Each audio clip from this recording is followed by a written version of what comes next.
The NBA's leading man is Tim Duncan, and at the outset of Game 1, the MVP had every angle covered. San Antonio surged to a huge lead, pumped by emotion, playing with precision, together as one, making Act 1 seemingly a storyline in silver, black, and white. But Texas is not a state of lone stars. And drama is at its best when the script twists and turns. Led by Dirk Nowitzki, the Mavericks played with the authority and creativity that has become their trademark. Finley, around Jackson. Finley has given the Mavericks a 1-point lead. Sports is not scripted. The drama is real. It's when your leading man can fall short when needed most, when an ending leaves you stunned or jubilant. Texas has replaced Tinseltown with a series that is action-packed, dripping with territorial tension over not just the state, but the entire West. Welcome to Act 2, Scene 1. Fans here in San Antonio are confident that their Spurs will bounce back tonight to even up this Western Conference Final Series at 1. The crowd continues to file into the new SBC Center in the Alamo City as we get ready for Game 2 between the Dallas Mavericks and the San Antonio Spurs. Hi, everybody. I'm Marv Albert, along with the Czar, Mike Fratello, Jeff Van Gundy. Well, Czar, Game 1 was a stunning loss suffered by the Spurs. Dallas led in that game for, what, only 67 seconds, but they were able to hold on for the victory. What went wrong for the San Antonio Spurs? Marv, the Spurs are still trying to figure out exactly what happened because it was a series of things that took place over the course of the game that decided the final results. But one thing for certain, it was the free throw line that was the difference. And we don't mean an imbalance of free throws, one team versus the other. We mean that one of the lowest shooting teams during the regular season, 17 misses for San Antonio in the game from the foul line. In the fourth quarter, looked like a dunk. Kevin Willis misses the two-hand attempt. Then there was a questionable block charge called against Tim Duncan. Bowen, taking the ball out, is fouled intentionally by Dallas. In fact, he was fouled on a repeated basis during the second quarter for a 6-minute stretch. Watch the foot go over the line of Nick Van Exel. They give him 3 free throw attempts on that. It should have only been 2. Combine that with the fact that the best free throw shooting team in the league, Dallas, only made more 49 straight free throws after missing the first one. As Popovich said today, if it's a free throw shooting contest, we're going to lose this one. And Jeff, for the first time since 1981 of the conference finals, the road teams won the opening game in both series. Are you surprised about the Dallas victory coming off a dramatic win in a 7th game over Sacramento just 2 nights earlier? Marv, it wasn't surprising that the Mavericks won Game 1, but it was a statistical anomaly. They had more fouls than field goals. They had more turnovers than assists, and they shot only 40% from the field. But Dallas realizes it can and must play better, and it all starts with Dirk Nowitzki. Nowitzki had a superb Game 1 with 38 points, 15 rebounds, 17 for 17 from the free throw line, and he had 12 fourth-quarter points. Heading into Game 2, Dirk and the Mavericks realize that championship teams don't settle for a split on the road. They go for the sweep. And you know, I love when you say anomaly. Thank you. Coming up, it's Game 2 of this Lone Star matchup. The Spurs looking to even the series at 1. The Mavericks hoping to take a commanding 2-0 lead back to Dallas. Welcome back to San Antonio, Texas. There is an international twist to this series with a combined 6 players from outside the United States as we check out the Dallas Mavericks. Steve Nash, Roger Bell in the backcourt, Michael Finley, Sean Bradley in the starting lineup with Dirk Nowitzki.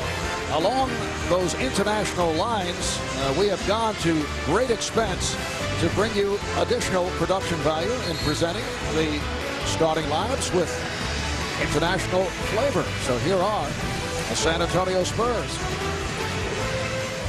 Meneur de jeu, Tony Parker, numéro 9. Deuxième arrière, Stephen Jackson, numéro 3. Ailier, Bruce Bowen, numéro 12. Ailier fort, Tim Duncan, numéro 21. Et en pivot, David Robinson, numéro 50. Well done by Tony Parker, born in Belgium, grew up in France. The officials tonight, Joe Crawford, Dick Pavetta, Ted Bernhardt. An officiating crew on Monday night, extremely busy, 72 personal fouls, 2 technical fouls called, 98 free throws attempted. As Dallas came back from 18, they were down by as many as 14 in the fourth quarter.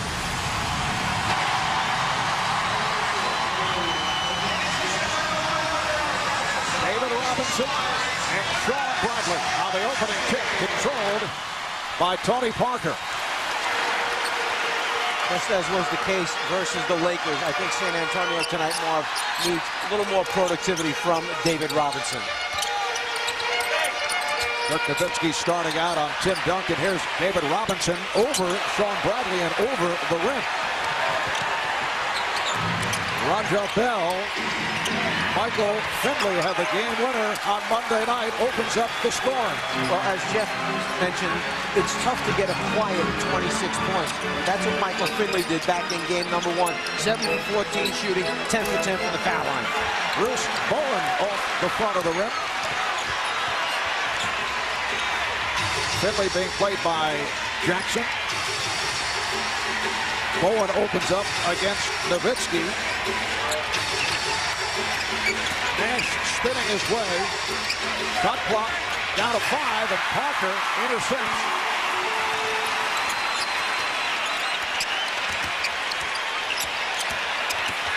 Parker with a beautiful hesitation move. And that's one of Sean Bradley's biggest weaknesses is pick and roll defense. That time Parker hesitated at the point of the screen and then attacked the rim. Well, Jeff, there's a point of emphasis as Nash pulls up at the foul line and misses the jumper. For San Antonio, they want to attack the basket. They felt they settled for too many jump shots in the last game. That's what eventually cost them the game. Duncan, Bradley changed that shot, and Nowitzki comes away with it. Nowitzki saw the opening. He thought he was fouled. Bell was rejected.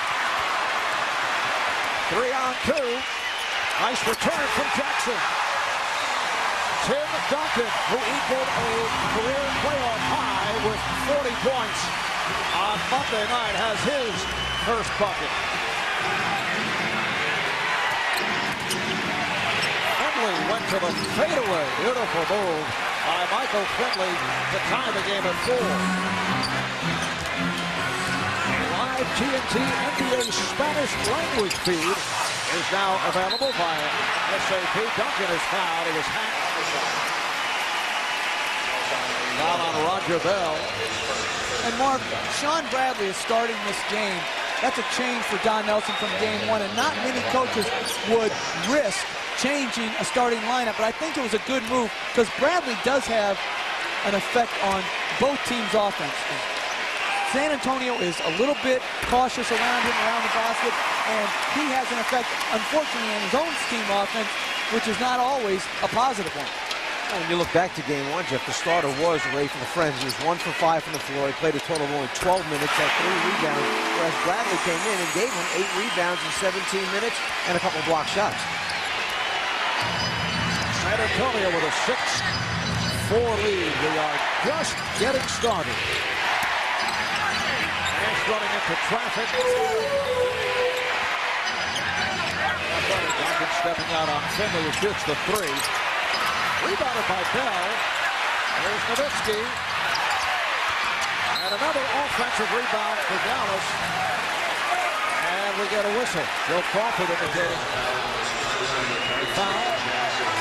It is on Jackson of San Antonio. I think Dallas was proud of the fact that last game they wound up winning the battle of the boards 46-37. You see the extra effort there by Bradley coming up with it, and then the foul on Jackson from behind. But keep in mind, many of those rebounds were off the 17 missed free throws that San Antonio had. Nowitzki coming up short, and Duncan on the rebound. Jackson did not shoot well in game 1.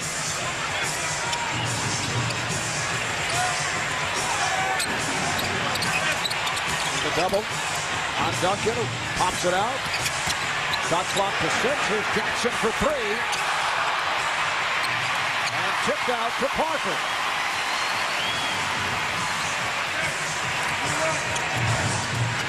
Duncan sets the high screen. Parker, yes. Spurs have an 8-4 lead. How about Dallas with only 10 assists the other night, but coming away with the victory? That's because of the high number of free throws, going 49 of 50. Nowitzki able to recover. Bradley. And here comes Parker. But Duncan took a shot. He remains in the backcourt. Jackson tried to dump it off. He fooled Robinson and turns it over. Not a good play by Jackson. No, and San Antonio, normally a higher turnover team. That was one of their 2 weaknesses this year, free throw shooting and turnovers. Had an excellent game, really, as far as turnovers in game 1. Only 9 turnovers, but Jackson was up in the air with nowhere to go.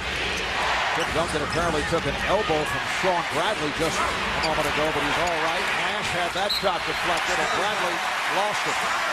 Don Nelson taking a long walk along the sideline, and he's making a change. Rafe LaFrentz will come on for Sean Bradley. And Van Exel has already come in for Raja Bell, and that move is to make sure that Duncan has to guard Nowitzki and hopefully get Duncan without him. The lob for Robinson could not put it down. And here's Van Exel with the lead. Nowitzki trying to draw the foul. 6 straight misses by the Mavericks. Just 2 of 11 from the field. Duncan is fouled. Hacked by Nowitzki. So Tim Duncan, who had his problems at the line on Monday night, will shoot 2. You can see the aggressive nature of San Antonio, putting the ball on the floor, finding the seams, and then Duncan diving down the center, fouled so that they would not give up the dunk at the end. Rafe LaFrentz has checked in, coming on. To Sean Bradley. LaFrentz still over at the scorer's table, and now will be waved on. Apparently Don Nelson did not like what he saw from Bradley in these opening minutes. Tim Duncan the other night, 12 for 19 from the foul line, and missed some critical free throws down the stretch. 6-0 run by the Spurs. They're up 10-4 with 5 minutes gone by. Nash wide open. Yes, Steve Nash from downtown. The other night, Nash started slowly and then came on. He finished with 22 points. Battle between Duncan and Nowitzki. And a foul on Nowitzki. That's a quick 2 on Dirk. And a technical foul. Joe Crawford handing out the 2. The technical on Nowitzki. With the hand on. What Dallas is questioning is, did Duncan knock the arm off with his left arm as he made the move?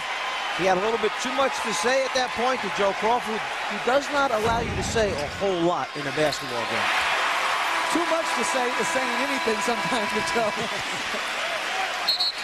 I would say that Joe's not open to a lot of conversation about calls that some players may deem to be questionable. I'm not sure he would make a good counselor in high school.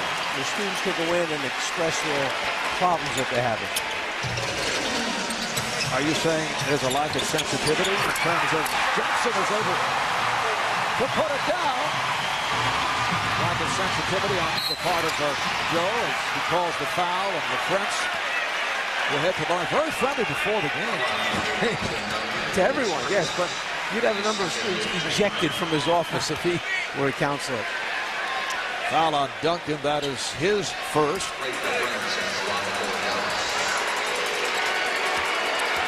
Rafe LaFrentz in his 5th season out of Kansas. Came on strong in the second half of the season. Will change of direction. Instead of popping out, you see the backdoor cut and the pass. I think that was a two-handed whip pass on the money. I know, you don't like to hear about whip passes. Right? And Marv, I think it's very interesting that Nowitzki, with still over 6 minutes to go in the first quarter, is on the floor with 2 fouls. Will we see more zone here, Jeff? Well, he's got him matched up against Rose, which should be able to protect him. But with Nowitzki attacking, sometimes that can lead to a 3rd foul on an offensive. Spurs have a 13-9 lead. Parker now playing Finley. The French had it blocked from behind, but a foul on Jackson, who made contact. Good idea from the blind side, but Jackson is called for his 2nd foul. You see that Duncan is already pre-rotated across, and he's waiting on that side. But Jackson coming from behind, just a little bit too much body on top. Great for French. Only a 68% free throw shooter during the regular season on a team that led the NBA at 83%, 2nd best in league history, just behind the Boston Celtics at 89-90 for best free throw shooting team in the history of the league. And again, that's surprising because the French is a 40% shooter from the 3-point line. So I don't know what it's with Bowen and the French that they can make the 3 and not knock down free throws. Yes, Bowen, who led the NBA in 3-point shooting, but only at 40% at the line. And we may see the hack of Bowen strategy once again employed by Don Nelson later on this first half. On to SI.com for the latest NBA news, scores, and more from Sports Illustrated. TNT's exclusive coverage of the NBA Western Conference Finals. Brought to you by Southwest Airlines. More than 2,700 non-stop daily flights to 59 destinations all across the country. Amstel Light. Amstel Light. The beer drinkers like beer. Verizon Wireless. Sign up for America's Choice Family Share Plan. Verizon Wireless. We never stop working for you. And NikeBasketball.com.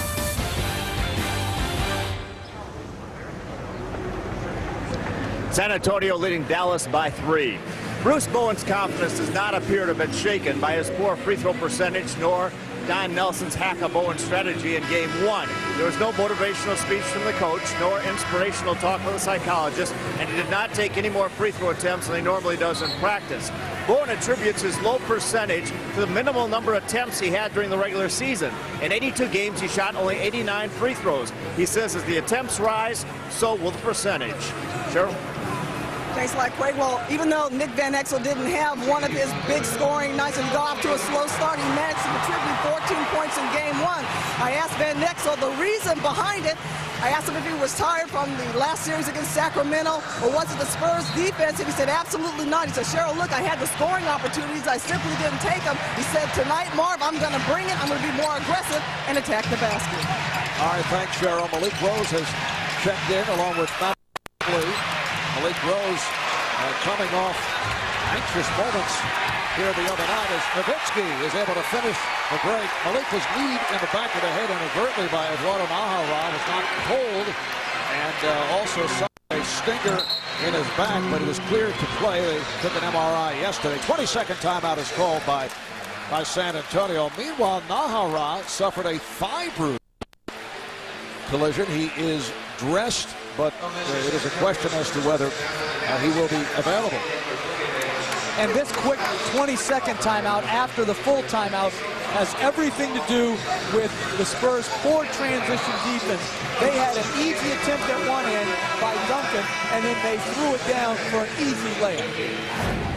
Well, the key is to watch the ball. Here's your man who can see the basketball coming, but the rest of the people have their heads turned as it's coming back again. You must see the basketball because they come at you quickly. Who's stopping ball? You notice what happens? 2 white shirts went to the ball. They never covered the wings in time. So San Antonio's lead is now just under 5.5 remaining in this first quarter. Rose, friendly rim for Malik Rose, who was never able to get into it the other night because of early foul trouble, and then he did get hurt in the fourth quarter. But Don Nelson telling us that he is very concerned about the combination of Rose and Duncan. Rose now defending on Nowitzki. Finley, Michael Finley getting position down low. So the Spurs lead by 1. Once again, Rose going at Nowitzki to try to draw number 3, and they do. And that's why Rose is on the floor, because he has the ability to put it down and take it to the basket. They just wanted Nowitzki to bite a little bit towards the jump shot, then put it on the floor and see if you can draw contact. Don Nelson up at half court. You see what happens. Rose putting it down, making Nowitzki make his feet work, a hand on his back. It was a difficult ball from that particular angle. Tough for us to see what happened on the inside where the bodies were. Dirk Nowitzki will take a seat. Walt Williams will come on. Jeff has the gamble of leaving your star player on the floor with 2 fouls in the first quarter. And yet, from that bad angle, but it wasn't a great angle to see how many star players, and Nowitzki is easily a top 6, 7, 8 player in this league, would get a call against them by a guy jumping into him to create contact. That's a difficult foul call if you're Dallas. San Antonio by 3. So Finley with LaFrance and Williams on the front line. Nash and Van Exel at the guards. Out into the back court. And that's a violation. The ball back to San Antonio. Doing a good job of defending that 2-man game. Constant setting of the screen and re-screening, trying to shake off or trying to force a switch, and Nash never could quite turn the corner the way he wanted to. San Antonio was very pleased with their pick-and-roll defense in Game 1. They're going under the pick a lot of times, which very few teams would do against such good shooting guards. They were very effective in that first game. Here's Bowen shooting the 3. Yes.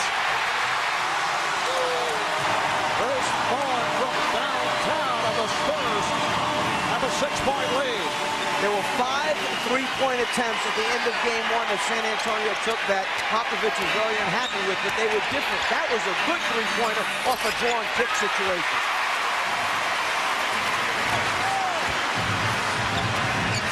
Parker using the pick, going at Williams, took the hit, and he'll head to the line. Walt Williams, who came on for Dirk Nowitzki, getting his first.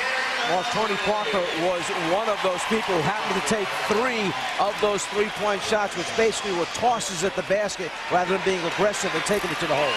How about the Spurs, 8 for 8 at the line here at the start.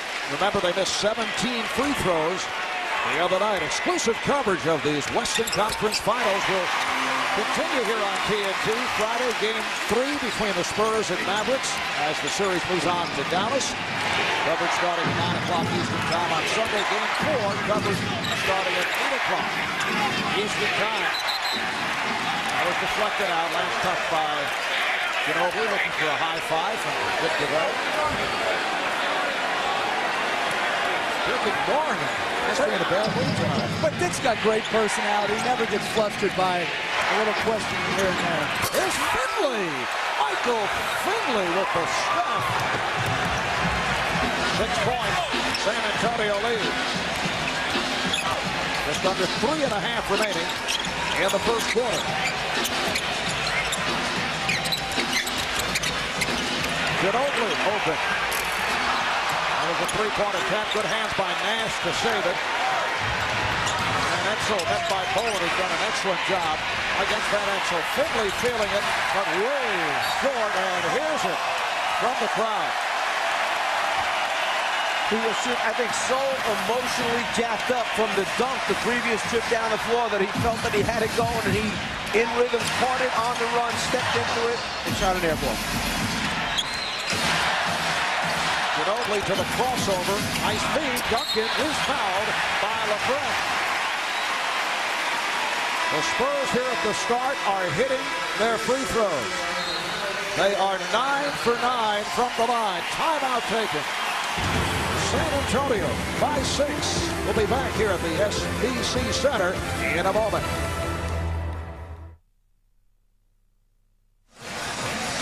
Well, you guys were saying a moment ago, do not mess with Joey Crawford during the timeout while we were away. Explosive moments between Joey Crawford and Don Nelson, who was hit with 2 technical fouls, and he's gone. Don Nelson was standing on the sideline, saying nothing but staring at Joe Crawford. Joe Crawford told him, go sit down. Don Nelson said no, shook his head no. Now this is the second time. Joe said, what did you say? then you're out. Second technical. Basically, Nelly tried to stare him down. Joe Crawford warned them once, hit him with the technical. Nelly turned and said, I'm still not going to sit down. You saw the second one, and here's Nelly walking off. It's just unfortunate to have any ejections like that. I think it could have been handled much better. I think Nelly may, after he made his point of staring him the first time, should have gone back to the bench. But also, I think the officials can look the other way. Don't even give him any notice that he's staring you down. I hate to see head coaches or players thrown out of the game. That's so critical for both teams.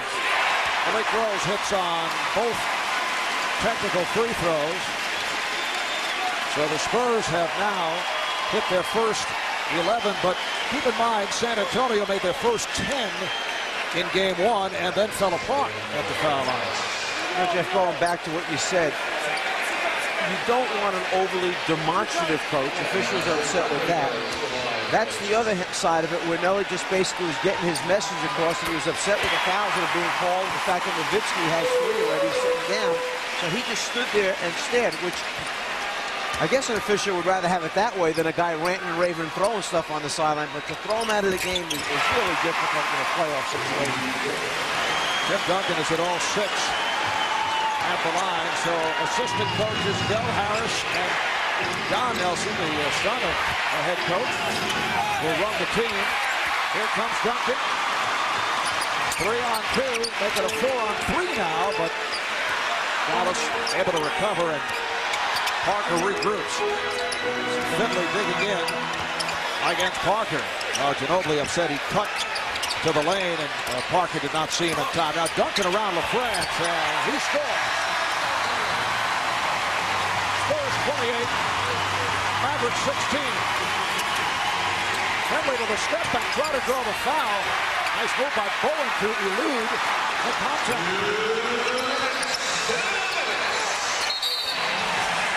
A call away from the ball as Walt Williams got involved with Lindros. Dallas is over the foul limit. That's the second on Williams. Nowitzki sitting down with 3. Williams came on for Nowitzki, and once again, the Spurs head to the line. You have to be careful that your team doesn't lose its composure. The head coach has been ejected from the game already. You have your star, all-star, and Nowitzki sitting on the bench with 3. You cannot let your emotions now take you out of this game completely, where you wind up being down 25 points all of a sudden.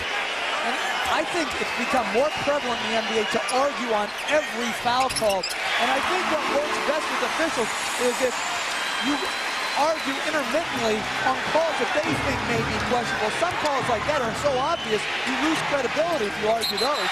Offensive foul on Nick Van Exel. For more on the Dallas coaching situation, let's check in with Charlotte. Wait a moment, another technical foul. Ted Bernhardt teeing up Nick Van Exel.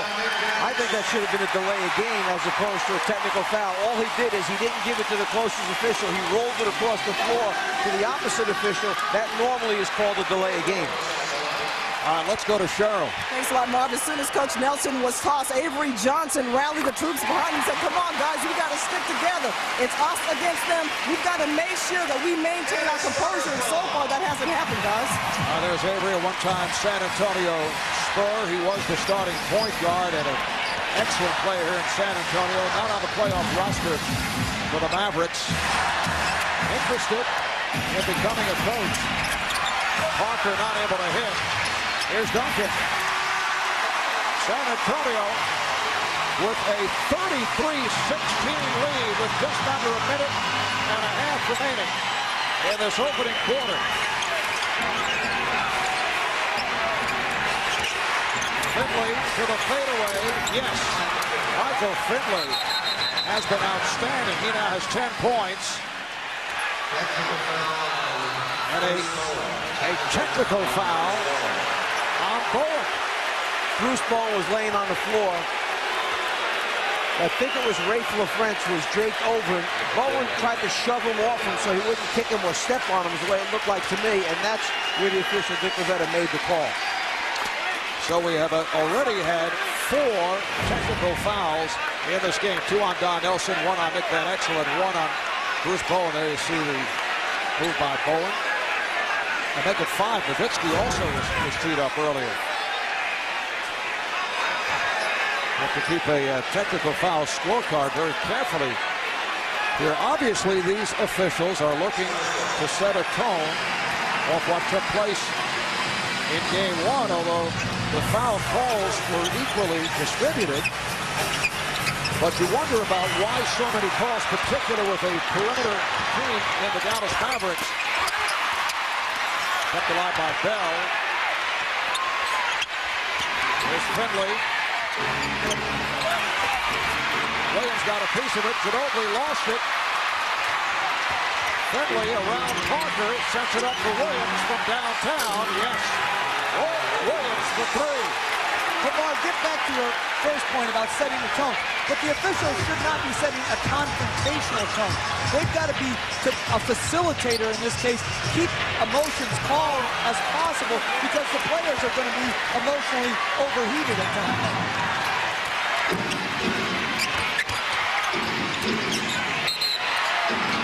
Better calling it on Ginobili. That's the 14th foul on San Antonio. We're down to 22 seconds remaining in the first quarter. 15 on the shot clock.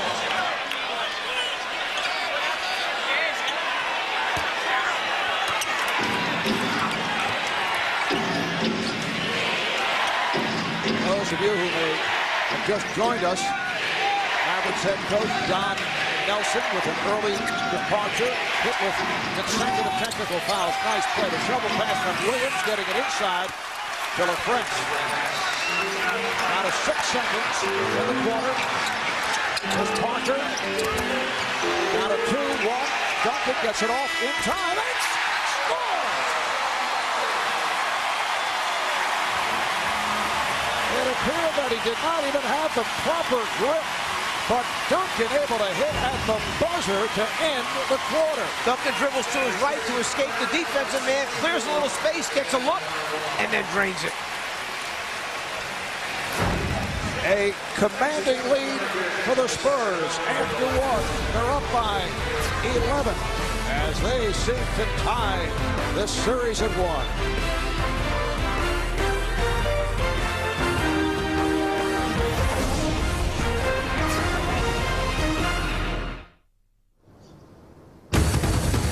Welcome back to Charles Barkley's favorite city, San Antonio, Texas. Game 2 of the Western Conference Finals, where San Antonio has an 11-point lead after 1 over the Dallas Mavericks. We're here in the green room watching the game and eating. This is not surprisingly. Yeah, Kenny and Charles and Magic. First quarter impressions there, Magic? Well, if the referees continue to let them play, it favors San Antonio all the way. Yeah, they got a call from somebody saying let them play. They know 98 free throws is way too many. How about Nelly getting tossed in the first quarter? It was his own fault. Jeff Van Gundy's wrong because the guy gave him a tee and told him to sit down. So when the guy stays there, he's trying to show up the referee. Well, what would scare me, Ernie?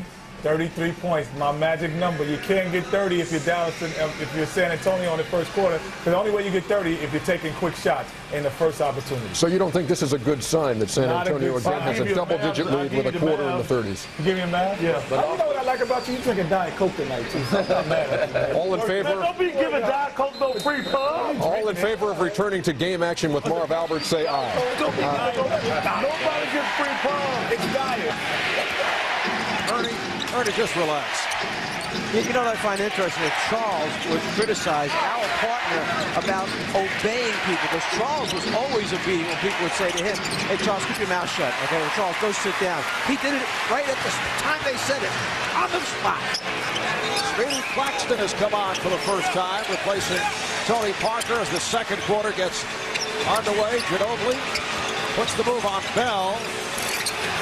Rebounded by Duncan. Tim Duncan. 16 for Duncan.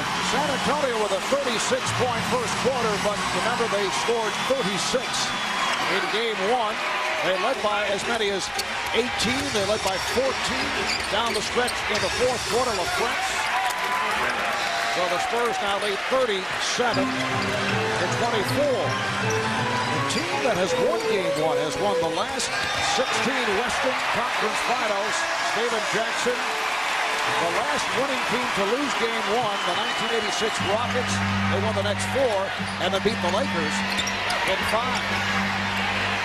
Finley rebounded by Rose. And Malik Rose, a major contributor here in the first half. In game one, he got an early foul trouble.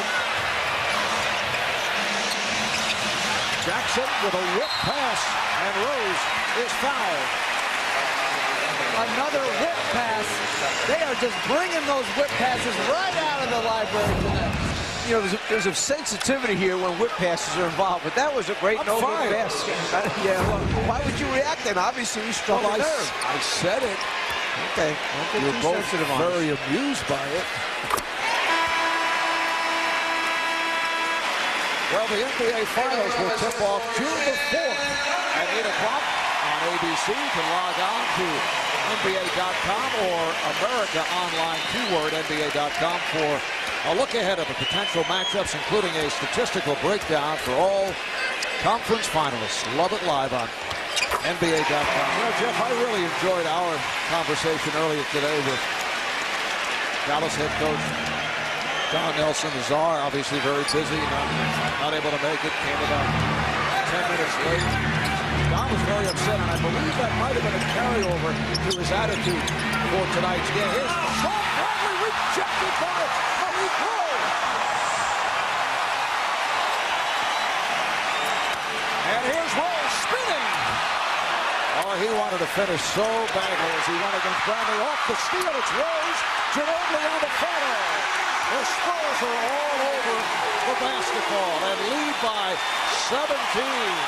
But again, leads against Dallas can disappear quickly because they are such an explosive offensive team. In fact, Dallas has faced double-digit deficits in 11 of their 15 playoff games. They have been an excellent come-from-behind ball club. Steven Jackson goes glass. 45-26, biggest lead of the night. The French for 3. And here come the Spurs. Jackson knocked aside by Bradley. It will be San Antonio ball. See, Steven Jackson was playing a beautiful game up to that point. That was an unnecessary shot right there. But go back a second ago, he had come down through a couple no-look passes. That time he got caught up in the emotion. He took a hurried three-pointer, which he did not have to take. Rose, yes. Malik Rose off the bench for 13 points. It's a 32-12 run by the Spurs. And I think Dallas needed a timeout 2 possessions ago. I'm surprised they're letting them play right through this emotion. And Jeff, this run began when Nowitzki sat down after picking up his 3rd foul. Timeout called by the Mavericks. 8:49 remaining in this first half. It has been all San Antonio. We'll see that time the block by Rose. This time Rose comes right back, misses, but Ginobili with the follow. When I totally lose control, I like it.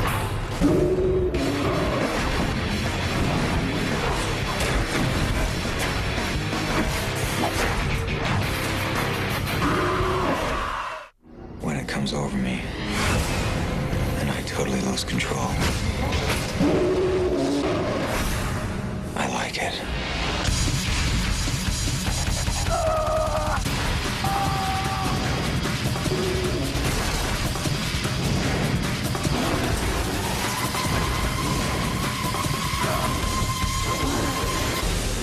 You sure you're okay? I've never felt better.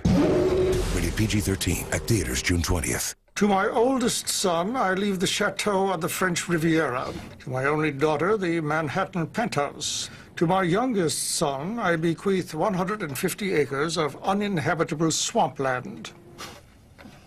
Terrible. Yes! With its amazing four-wheel drive capabilities, Jeep Grand Cherokee can make even the most unappealing terrain a lot more desirable.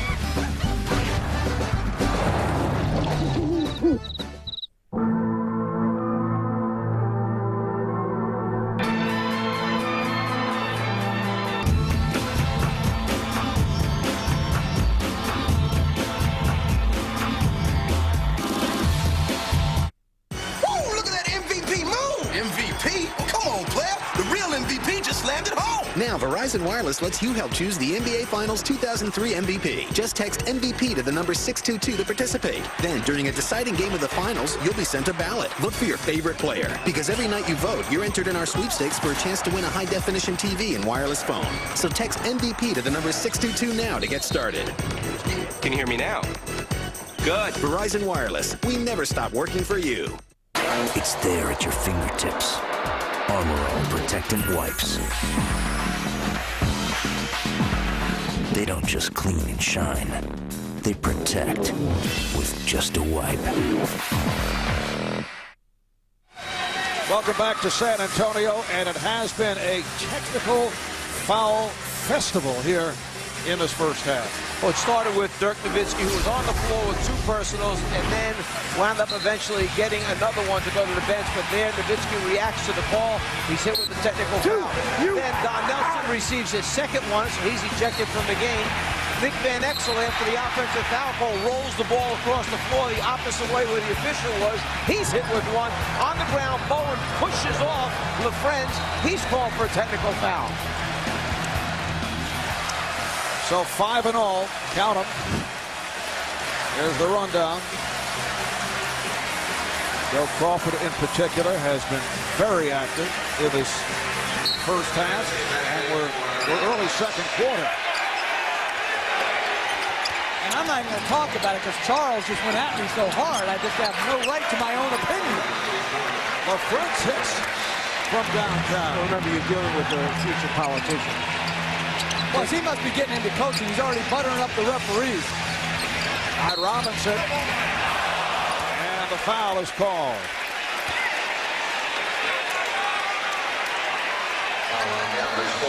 If you don't want your commentary to be affected in any way, even if those guys are having a very difficult time preparing for their halftime stint by munching on shrimp in the game room. Yeah.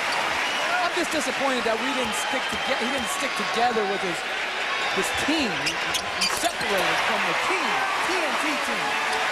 The Spurs are now 20 for 20 at the line. We were talking earlier with Greg Popovich, and his arm was there. He did talk with Greg, and we asked, how will you approach the free throw shooting problems? Nowitzki obviously back on the floor with the 3 fouls. He said he wasn't even going to address it. He said there are other areas that we have to pick up.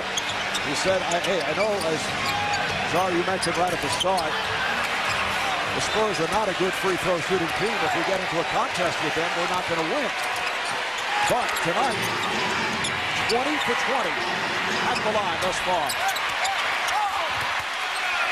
Well, at a certain point, you are who you are as a basketball team, and they were 26th in the NBA for the entire season, shooting just over 72%.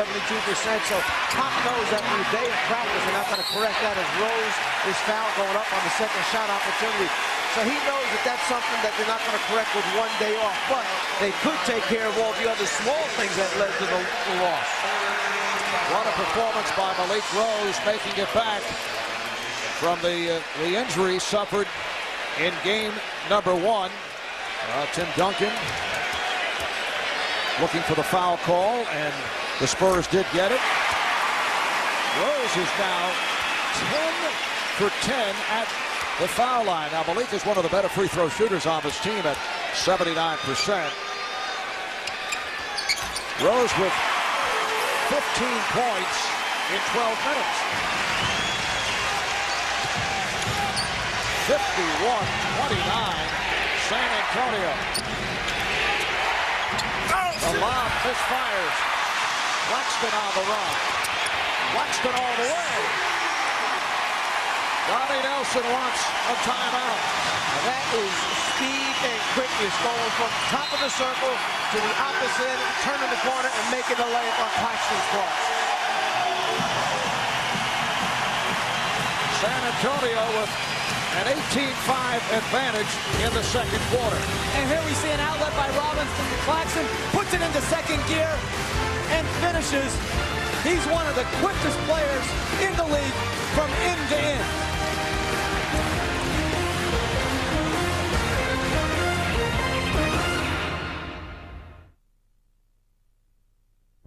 TNT's exclusive coverage of the NBA Western Conference Finals. Brought to you by Jeep, the most respected, honored, and heroic 4x4s out there. And MGD, cold filter what you don't need, heat what's good.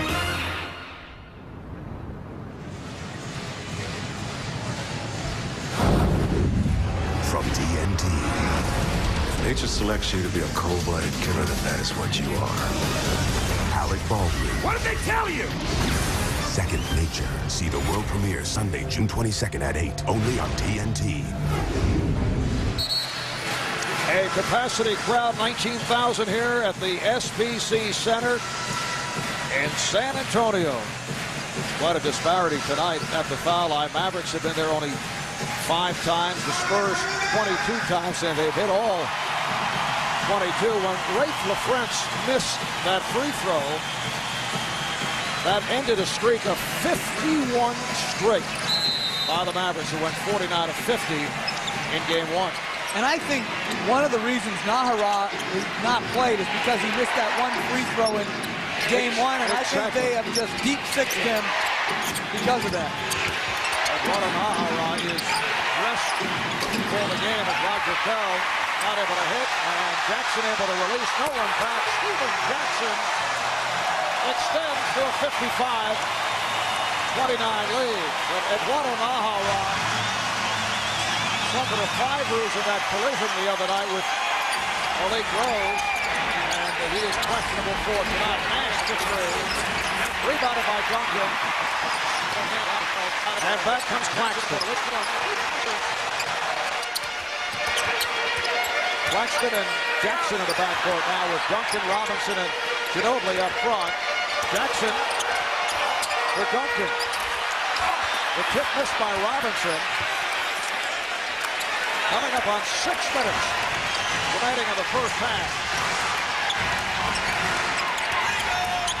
Well, Greg Popovich is thinking there is no lead that is safe, particularly against the Dallas Mavericks, although it is a 55-29 advantage. Robinson on the foul, but San Antonio has had big trouble holding on to leads in the postseason. They have blown double-digit leads in 5 playoff games, losing 4 of the 5 in Game 5 against the Lakers. They blew that 25-point lead, held on to the winners. Robert Horry's potential 3-point winner went in and out. And they were not able to hold on to what was an 18-point lead the other night. There you see twice against the Suns, 2 games against the Lakers. Game 5 is here in San Antonio. So they have had their share of collapses.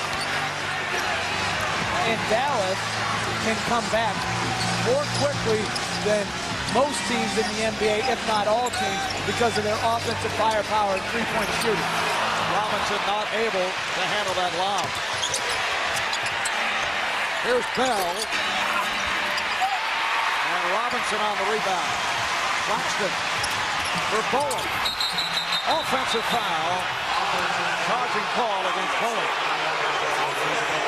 Mark, let me tell you, we'll look back here real quick and show you this little scuffle being broken up here by the officials. Let's go back and take a look at what took place here. The bounce pass. Here comes Bowen. We see the defense set in place. Bell plants his feet. Look and see if he's outside that restricted area with his foot.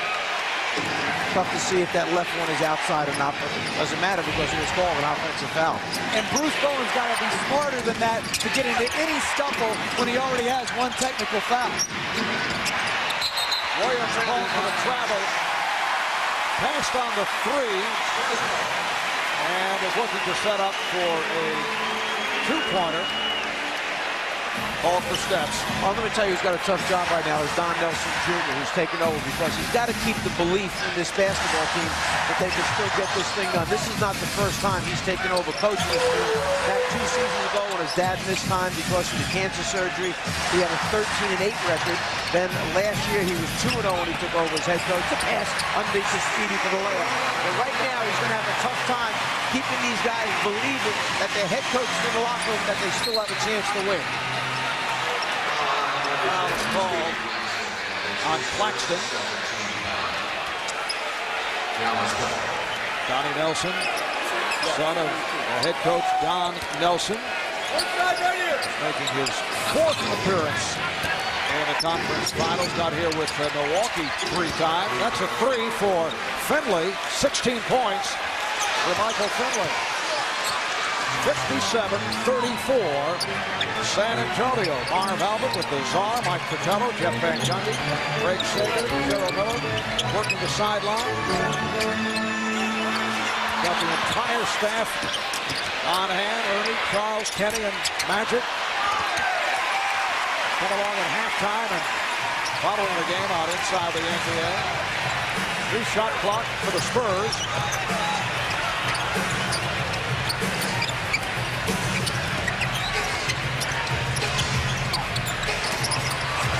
Duncan gets in the foul.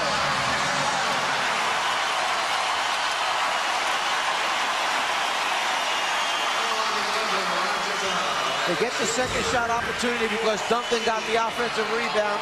Here, as he flashes into the open area, you see Bell hit him on his left forearm as he's going up for the jump shot. He knows basket's good, and he gets another. A very animated Tim Duncan coming off the 40 points in game 1, has 19 and has been perfect at the line. He is 7 for 7 from the foul line. Finley with the step. Robinson had it slapped away by Bell, and it carried out of bounds. Last touch by San Antonio. Went off of David Robinson's foot. As he slapped down, it actually hit Robinson's left foot and rolled out of bounds. Now Robinson will sit down. Rose is back. Malik Rose providing a major impact in this first half. Nowitzki, wild shot. He was trying to draw the foul.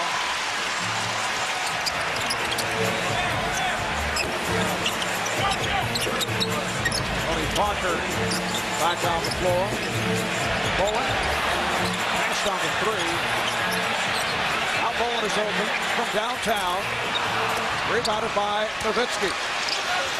That's the 3 Greg Popovich doesn't want. One pass out of a double team and a shot. He wants the ball reversed and then shot. Foul committed by Rose. 13 fouled on San Antonio. Dallas with 4. A lopsided score here in the first half. The Spurs 60, the Mavericks 34. Nowitzki and another foul.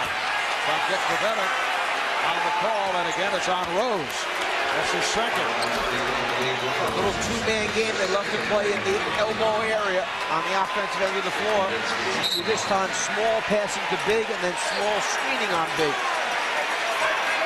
And now Dick Pavetta is saying it is a non-shooting foul. Nowitzki was ready to take the free throws. Because Rose fouled Nash on the screen, even though that then bumped him in to Nowitzki. Nowitzki only 1 of 7 from the field and playing with the 3 fouls. Making 1 of 8.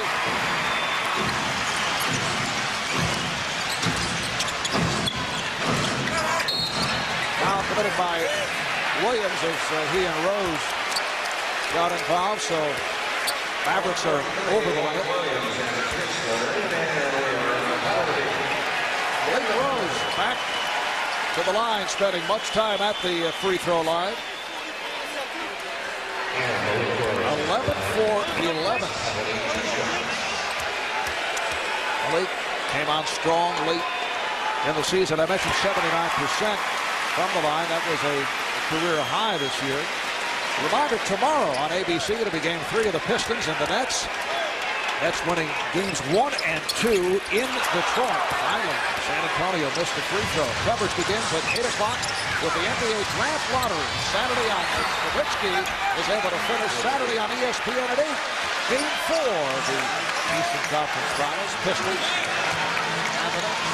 Jeff, let's go back to earlier in the game when Dallas made a substitution and get a timeout coming up. And you mentioned that the only reason for the substitution was to get Duncan on Nowitzki. But on the other end of it, didn't Nowitzki have to guard Duncan, and he has 3 fouls? Timeout taken, 2:44 remaining in the first half. It has been all San Antonio.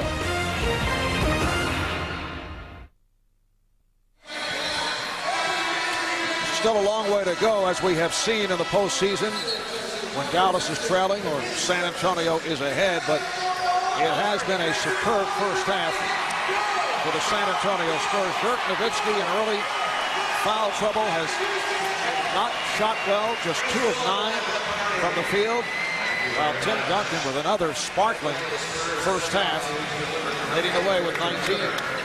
And what Dallas wants to do right now is to cut this lead to a manageable number.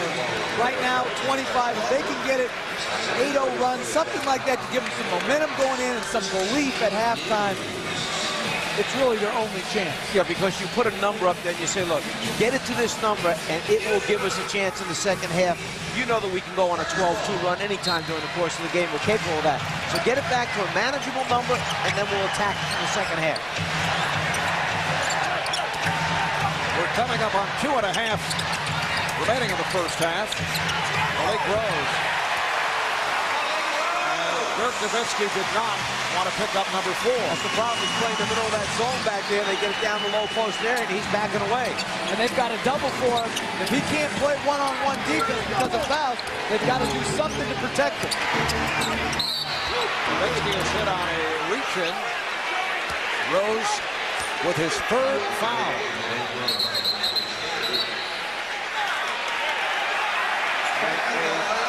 Technical foul. Was he hit with 2? I think he threw him on the first one because he walked out onto the floor, Mark. He come out on the floor. Del Harris ejected.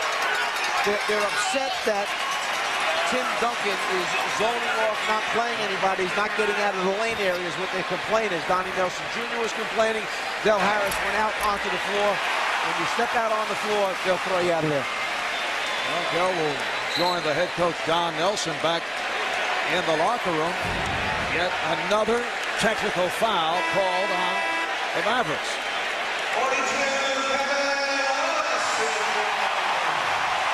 Kind of a leisurely stroll, and he is tossed.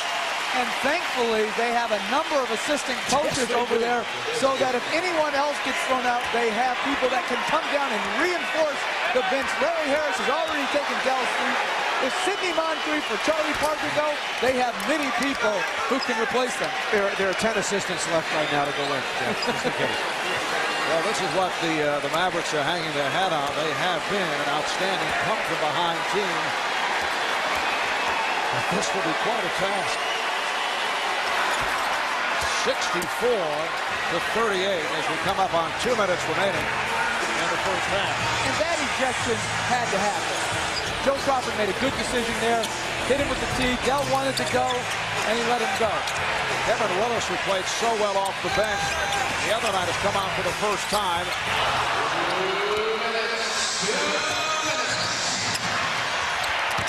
Lob intended for Finley, last touch by the Spurs. Jeff, you're exactly right. That was intentional by Dell. He went out. He wouldn't even say that much. Just kind of nodded, pointing to the ground. He knew he was going to get thrown out. Nowitzki, it counts, and the foul. Foul committed by Duncan. Strong move by Nowitzki, who has to be careful. Did not want to pick up an offensive foul. And another technical has been called. As Ted Bernhardt tees up Kevin Willis.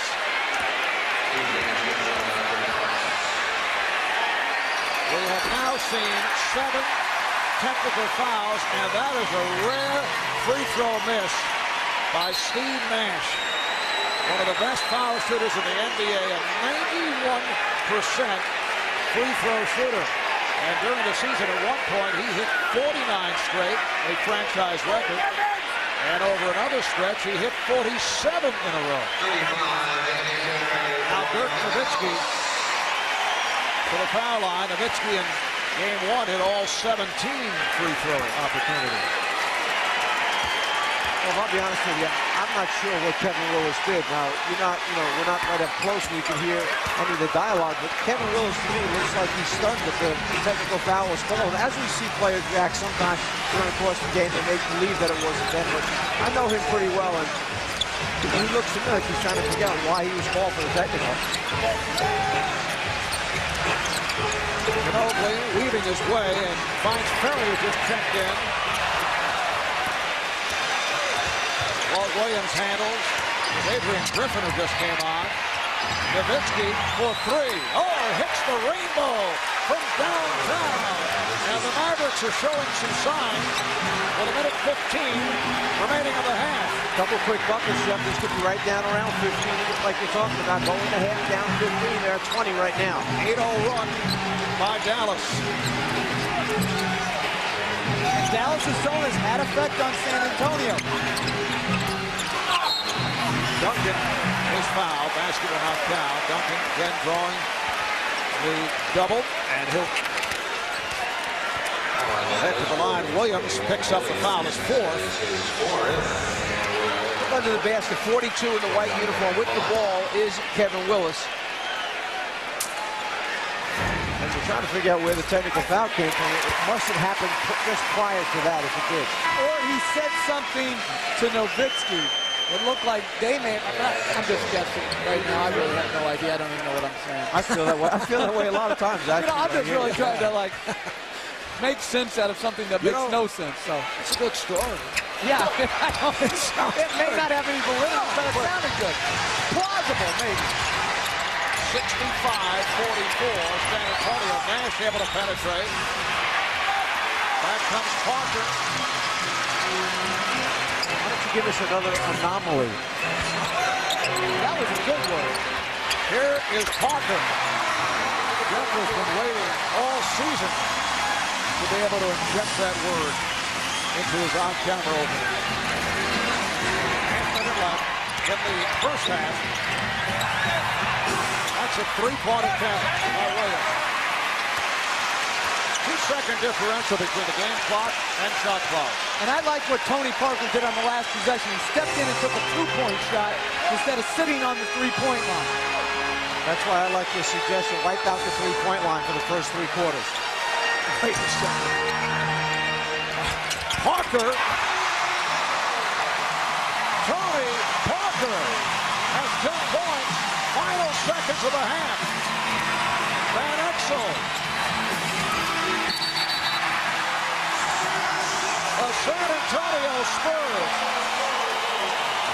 shooting just under 50% of the first half, and they lead the Dallas Mavericks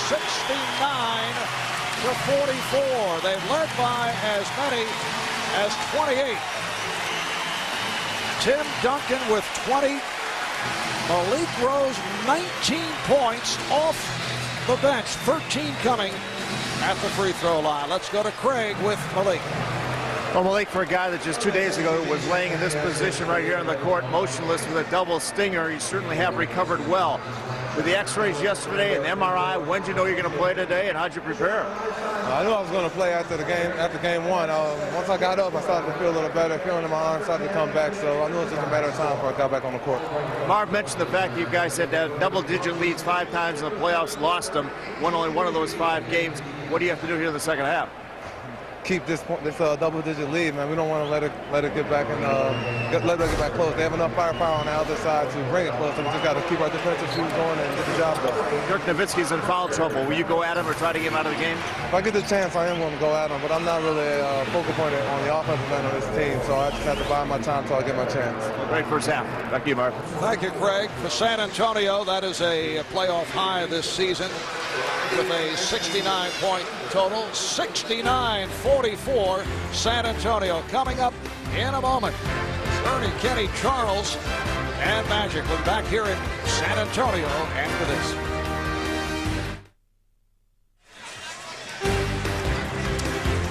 It is just past 9 o'clock here in San Antonio, Texas. Spurs up by 25 as we welcome you back to the SBC Center. Marv Albert, Jeff Van Gundy, the Czar, Mike Fratello. Guys, very testy first half 7 technical fouls called, 5 against the Mavericks, 2 ejections. Both head coach Don Nelson and Del Harris were tossed. Well, it's made for a very uneven performance by really actually both teams in the first half, although San Antonio's way out in front. But Joe Crawford right now in the lead with 4 technicals being administered by Joe. Ted Bernhardt behind with 2, and then Dick Better trying to come up from the rear, only 1 technical foul. And it all started off when Dirk Nowitzki was called for the shove. He felt his arm was knocked away, and that started the parade of technicals. That right there sends the head coach to the locker room with his 2nd technical foul. From there, it's Nick Van Exel just bouncing the ball away from the official that wanted it, so he picks up 1 right there. While lying on the ground, we see Bruce Bowen push LaFrenz off, so there's a technical on him. And then Del Harris decides he's going to join his head coach in the locker room. Kind of gently walks on out, takes it, and administers it. There he goes. Kevin Willis still trying to figure out why he was in with technical foul. And me too. Well, let's take a look at our Jeep game summary, and you can see why San Antonio has the big lead. They just dominated in every area. And if you're looking for a bright spot for Dallas, what you're going to focus on is the first 6 minutes. Make San Antonio take a timeout early. Try to put together a run that so when you enter the 4th quarter, you're down by 15 or less. But what really hurt the Mavericks, Dirk Nowitzki picked up 3 fouls over the first 7 minutes. When he left, Dallas was down 17-14. When he came back, it was 47-26, and now Nowitzki called for the traveling violation. Jeff, you've had a number of creative and very imaginative suggestions, like changes for the game this year. What about if the head coach is ejected in the first half of a playoff and he's allowed to return? He can say, I'm sorry to the official, and he's allowed to have the second half. Only with a verbal apology, though. But I do think about this. I'm not sure there should be a foul-out rule in basketball. It doesn't make any sense to me. Roger Bell over the finish. See, I would have thought you'd accept a written apology. No, it's got to be verbal, he said. It's got to be verbal. It's got to have with meaning, too. You have to bring your parents in, probably. Right. Jeff has many creative thoughts on that subject. Here's Duncan. So the Spurs now lead 69-46 with a minute gone by in the 3rd. Finley for 3, yes. Michael Finley from downtown. Dallas 6 of 17 from beyond that 3-point line. Spurs just 1 for 7. Jackson finding Robinson. Let's check it with Craig Sager. Craig. Well, Marv, some people may be criticizing Joey Crawford for ejecting Don Nelson in the first quarter of a playoff game, but I talked to Joey at halftime. He said that his job, his approach to officiating has not changed, whether it's a regular season game or the NBA Finals. He said, my job is to do the same, no matter what game it is. He said, the first technical he deserved, I told him to sit down. He said, no, he tried to shove me up, so I ejected it. And as for Joe Harris, he wanted to get thrown out. He even told me he did, and he came out on the court. So it was an easy decision. Carol. All right, thanks, Craig. What a sequence defensively for Dallas, leading to that fast break bunker. You guys agree with what Joe Crawford had to say? Well, I agree with the refereeing part that it's similar but not the same because the stakes are so much higher as we see Nowitzki knock it down. The stakes are higher for both teams, and I just think it's not about showing up an official. It's about having it called in a fair and impartial manner, which he does very well, but I just don't like ejections. I just don't. Jackson. And a loose ball foul is on the Spurs. That's 3 on Duncan. Tim Duncan has had a number of offensive rebounds. He's long, he keeps his arms up high. This time he tries to reach up over the top, but gets a little bit too much body that time, reaching in for the second shot attempt. Jeff, you mentioned about it's not about showing up, and I agree with you 100%.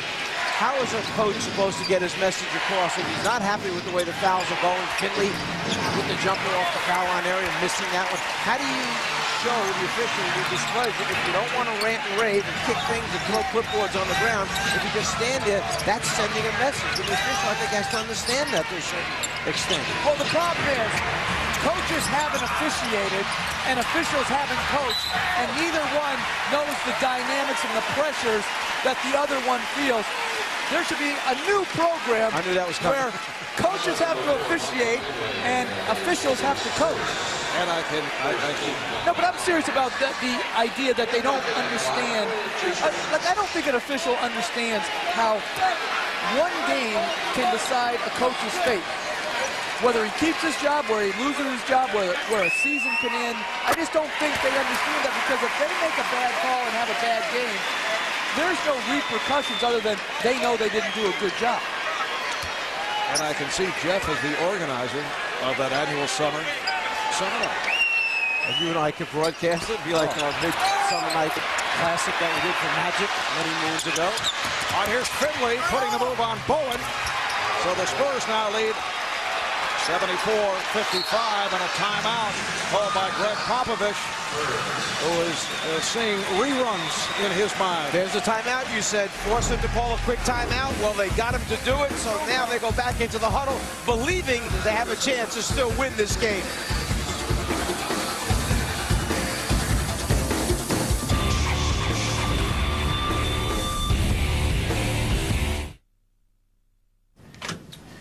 Okay, folks, let's get this party started. Call Seattle. Get McGregor on the phone. Calling him now. Morning. Good morning. Sir. This is Scott McGregor. I'll be out of the office all day. Please leave a message. That's not like McGregor. McGregor's not there? Great. Excuse me, there's a Mr. McGregor here to see you. With Southwest Airlines last-minute fares, you'll never pay more than $2.99 one way. So why would you fly with anyone else?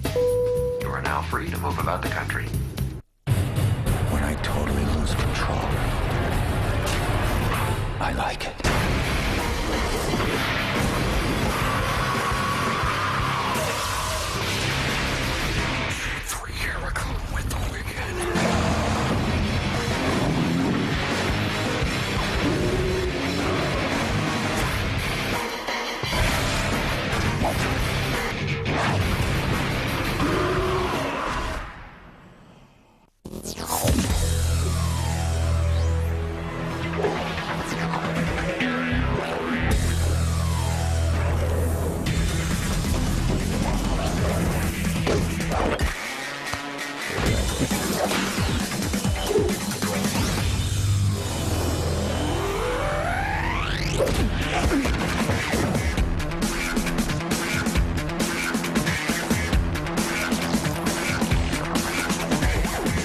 Reading can take you places you've always dreamed of going.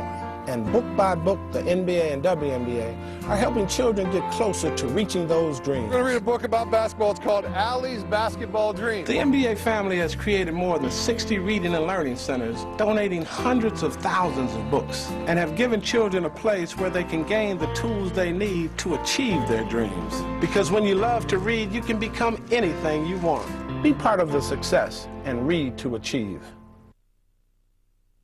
TNT's exclusive coverage of the NBA Western Conference Finals is brought to you by Hyundai. When your car comes with America's best warranty, you win. And the Hope. On June 20th, experience the incredible. San Antonio Spurs have led by as many as 24. The Dallas Mavericks cutting into that lead. The NBA Coach of the Year, Greg Popovich, who late first quarter saw his good friend Don Nelson ejected, hit with consecutive technical fouls by Joe Crawford. And Don with the early trip to the dressing room. Now, back in March of 1994, as head coach of the Warriors, Don Nelson thrown out by Kenny Mauer, and his assistant coach, Greg Popovich, took over. And the Warriors went on to beat the Orlando Magic. Greg Popovich spending 2 years as an assistant under Nelson. And Avery Johnson was the point guard. I'm sure we're going to give Avery the credit for that win, too. Avery moving up on the coaching chain, although he is a player not on the on the playoff roster. That's a defensive 3-second call. But Don Nelson is gone. Del Harris is gone. Donnie Nelson is now coaching the team. This is a team that leads the NBA, I would say, in the history of the league in terms of assistant coaches. Steven Jackson able to hit the tee. Let's go to Cheryl. Thanks a lot, Marvin. I spoke to Donnie Nelson Jr. about the technicals in the first half. He said, look, it's the playoffs. Emotions and stakes are high. Our mistake was our guys got caught up in the officiating. The second half, we just told the big four, settle down, trust each other. It's one possession at a time. Well, the Spurs trying to keep that possession alive, but Robinson had it slapped away. Nash not able to get into it, able to knock it down from three-point range. So the Mavericks making their way back with a three-point shot. Nash now with 8. It's a 75-58 San Antonio lead. It's down to 17.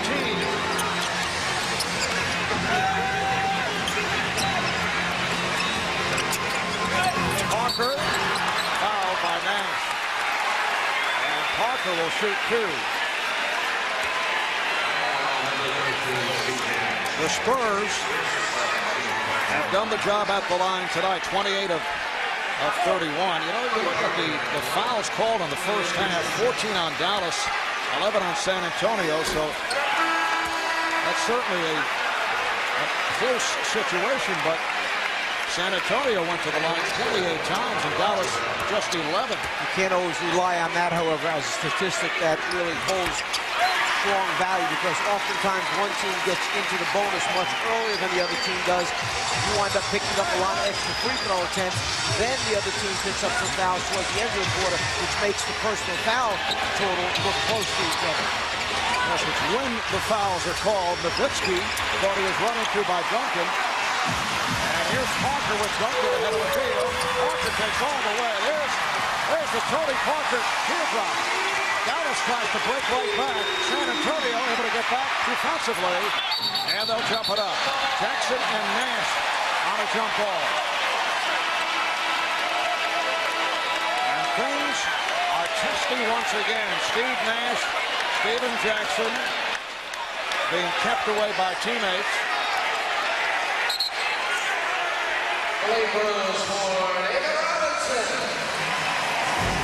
This is nothing but two guys just playing hard. There was no need for anybody to react to this. The ball's on the floor. They go down after it on the floor. They're trying to wrestle it away, trying to cause a jump ball situation. The whistle is blown. Just walk away. And the Spurs control the jump.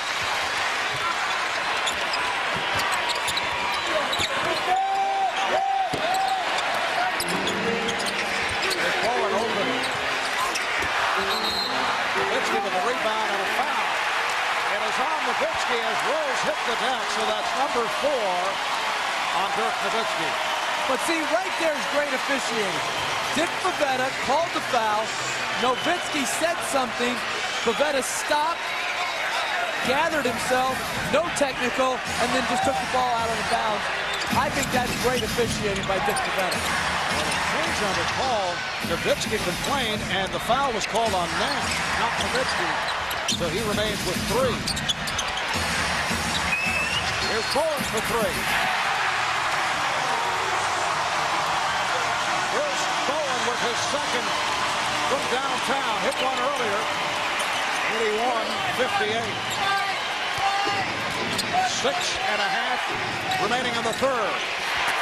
The Prince foul from behind by Jackson.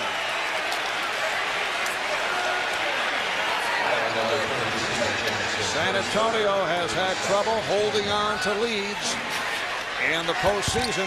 They have blown second half double-digit leads in 5 of their 13 playoff games coming into tonight, and 4 of those 5 games ended in defeat. Does that become a psychological problem for the team? I don't think there's any doubt. You get it in your head that you've had trouble, particularly at the free throw line. And when you have a post player that's your number 1 option, many times it's harder to involve him late in games. Nash picks it out. Van Exel passing on the 3. Played tightly by Parker. Here's Van Exel. Nick Van Exel with a strong move. That's his first field goal. He had missed his previous 4. It's down to 19. Jeff, I know you have to be concerned about fouls, but will they go after Bowen now and start fouling him again to try and cause that momentum shift that they had in game number 1? Although in this case, isn't it Dallas that has the momentum? Jackson from downtown. No, it's San Antonio because of the 3. All right, Nowitzki. Prior to the 3. Okay. I'm going to try and be accurate, that's all. Accuracy is our concern here. I know you live in the present. React to that particular 3, yes. You know, that's where he's taken a page out of Phil Jackson's Zen book, is that he's living in the present. He doesn't look back, and he doesn't look forward. He focuses in on right now. Nowitzki now 4 for 4 at the line. Well, the momentum is shifted back again. Nowitzki just made a free throw.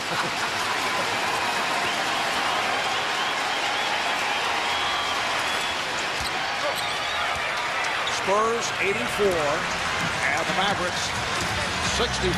Coming up on 5 minutes remaining third quarter.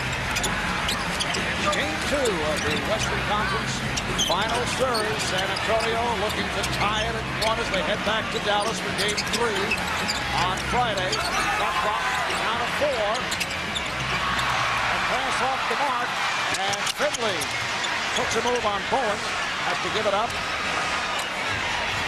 An excellent match in the backcourt. Nowitzki, LaFrench, and Finley up front. Bowen on the rebound. Van Exel not able to get going. That was the case Monday night in game 1. He was only 3 of 12 from the field. Foul is called on Rose. It's an offensive foul as he pushed Nowitzki. You'll see Rose goes to set the screen. He's trying to move over towards the ball. Nowitzki put his body between the offensive man and the basketball, took the charge. 4 on Rose. Rebound is knocked away from Rose by Finley. Here's Finley for 3. Yes! Michael Finley from downtown. He now has 24. It's down to 17. San Antonio has led by as many as 28. We're coming up on 4 minutes remaining in the third.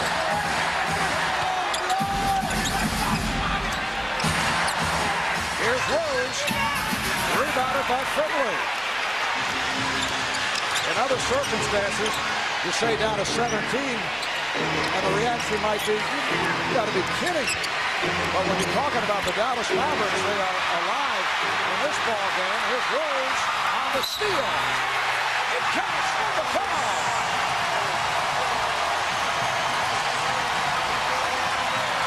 Guy who did a great job on that was Malik Rose. He anticipated the throwback. He shot the gap, and then he finishes the fast break, taking it to the basket. Foul is called on Nowitzki. I'm not sure where the contact was. And Rose, when he picked up his 4th, he lobbied Greg Popovich to stay in the game. Popovich decided to leave him in, and it paid dividends. 3-point play for Malik Rose. Dirk Nowitzki now playing with 4. And the Spurs lead 87-67.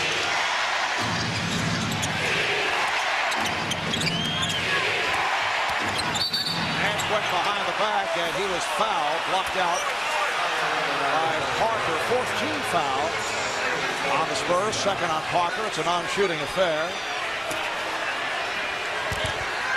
Danny Ferry will check back in, played briefly in the first half, and now Malik Rose will get a rest. 22 points for Rose. Tough matchup right here. Ferry with Nowitzki on him. That happened the other night. That's exactly what happened. Nowitzki took the ball, took Ferry right to the basket, scored 2 quick buckets in game number 1. 87-69 Spurs. They double up on Duncan. Off the steal. Here's Nash. Stopped by Ginobili. Finley. Back comes Parker.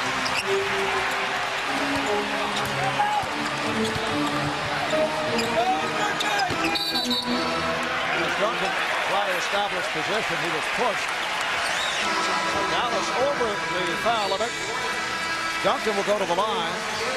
But first, a timeout call with 2:45 remaining in the third. A look at downtown San Antonio. And we'll be back here in the River City in a moment.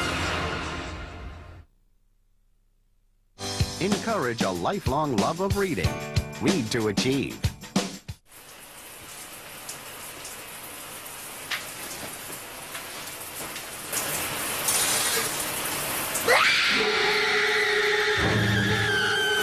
Make room for the Amstel Light 12-pack. The power is in your hands. The Wagner Wide Shot Power Painter. Professional results in about a third of the time. The one and only Wagner Power Painter. For guys who like to run wide open. This summer, there's something in the water. Nice. Walt Disney Pictures presents Nemo! Don't give up! A Pixar Animation Studios film. Fish are friends, not food. Finding Nemo. Rated G in theaters May 30th.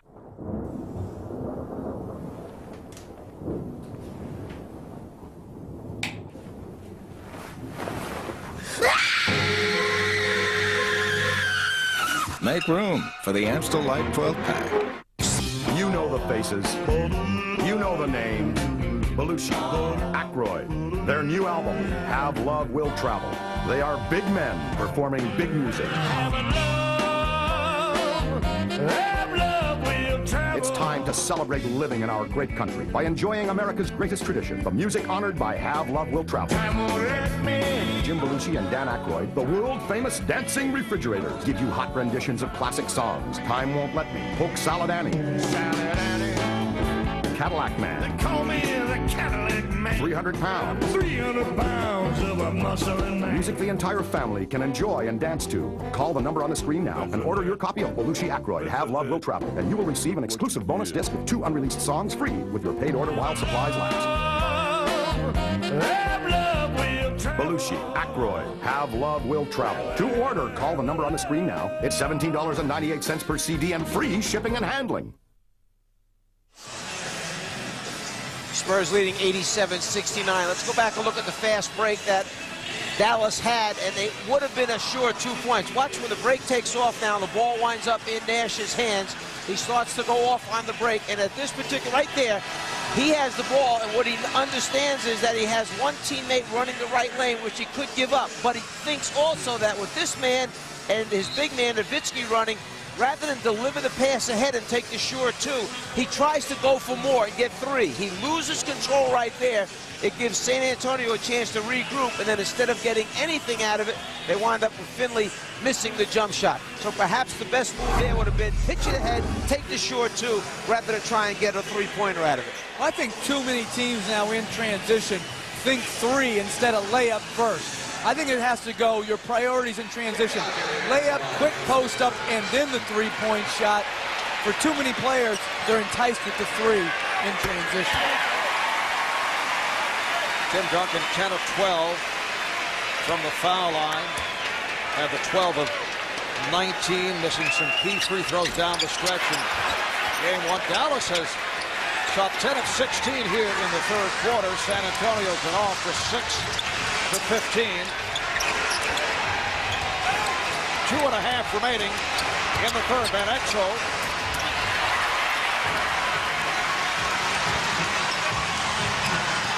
Ginobili with the line. Beautifully done. Manu Ginobili for Tim Duncan. 26 for Duncan.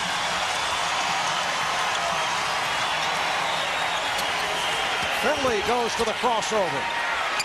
Good job by the Spurs in cutting him off.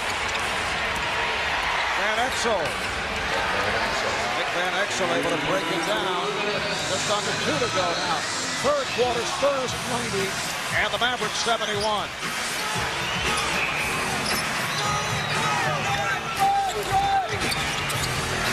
Duncan. Roger Bell starts back. The transition by San Antonio and a blocking foul charged to Ferry. That puts San Antonio over the foul limit. Sure, San Antonio is willing to take as many easy baskets as they can get. Ginobili always with his head up. Finds Tim Duncan running the floor. You lay it up there high enough, you know you have a big man with great hands and the ability to finish at the other end.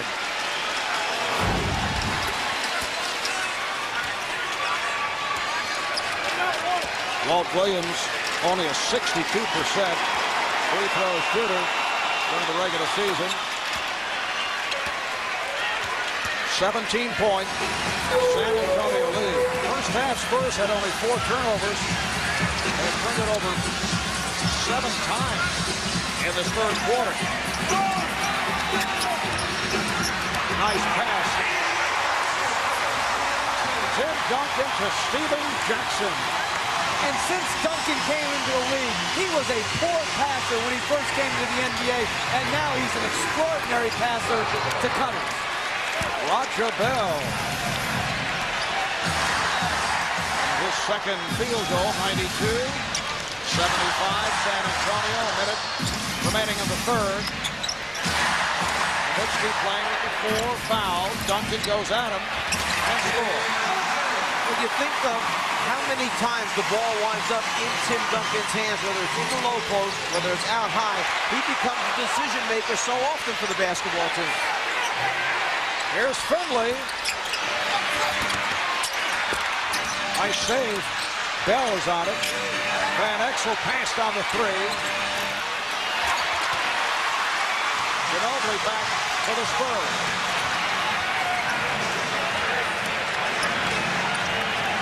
Coming up on 20 seconds remaining in this third quarter. Parker.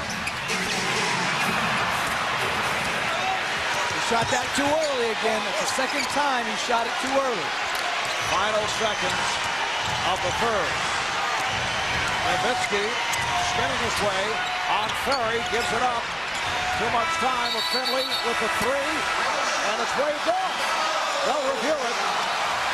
Ted Bernhardt, the outside official, with a very quick call on that 3-pointer. Here's another look. We'll see if it's out of his hands before you see those lights go on. It's on 0. There's the lights, and the ball's still clearly in his hands. Good call by the official. Ted Bernhardt was on it immediately. They will review it. Right now, it is not being posted. San Antonio 94, Dallas 75 as we head to the fourth.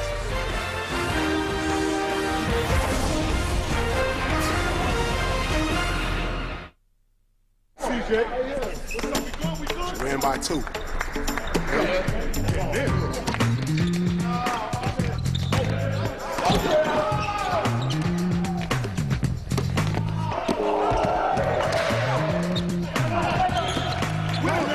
My bad.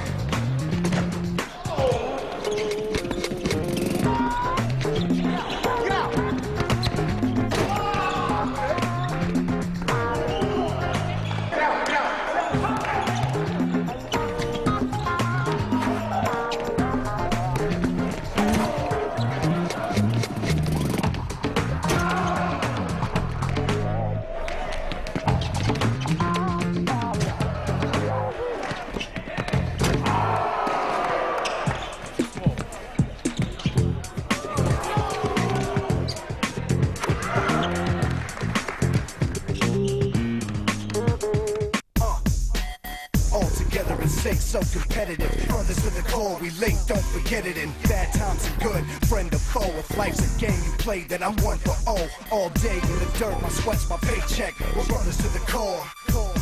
It's like 1 for all, if one should fall, we tight despite the weather and fight for one cause. We're brothers to the core, so please believe me. Never forfeit the game, my team needs me. No one ever said success would come easy, but that's when my friends step in with LOVE.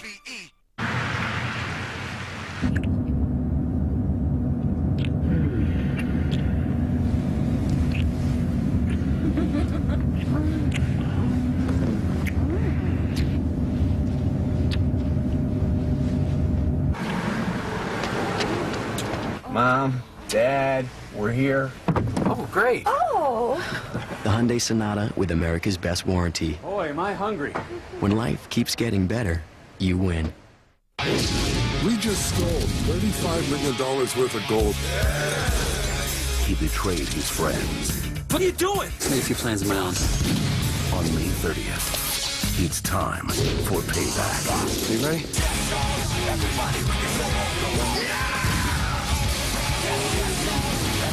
Mark Wahlberg, Charlize Theron, Edward Norton. Blew the element of surprise. Surprise? The Italian Job. Rated PG-13. New preview Saturday. There's only one VTX 1800. The biggest, baddest, most powerful V-twin you can ride. Built from the ground up to be unique, with a full line of accessories, so you can customize the VTX as extreme as you want to be. And now, we'll start you off with $1,000 of Honda genuine accessories to turn our VTX into your VTX. Start building the ultimate VTX now at your Honda dealer. A look at the Majestic Theater in the heart of downtown San Antonio, home of the San Antonio Symphony, and we thank them for the blatant plug. Majestic Theater designed and built back in 1929. And a look at Hall of Famers John Hondo Havlicek, Bill Russell, and on the right, star of the ABA here with San Antonio Spurs, Artis Gilmore. As we head to the fourth quarter, that last second three-point attempt that was waved off by Ted Bernhardt. They did review it, and it was ruled no basket. And you said it, Ted Bernhardt called it immediately. You see the ball still in possession. Lights are on. Clock is at 0. Excellent call. Speedy Claxton is back. Claxton and Ginobili now at the guard. Duncan, Ferry, and Bowen up front as this fourth quarter gets underway. Duncan around Nowitzki. Duncan gets to it, and then the ball is taken out of his hands by Williams. They'll jump it up.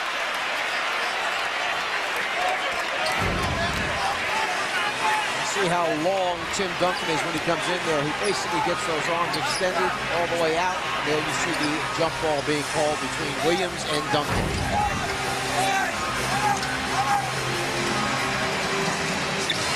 Throw by Claxton. Claxton did a good job of holding off Van Exel, who tried to steal the tip, shoot in front of him and steal it. Spurs up by 19. They've led by as many as 28.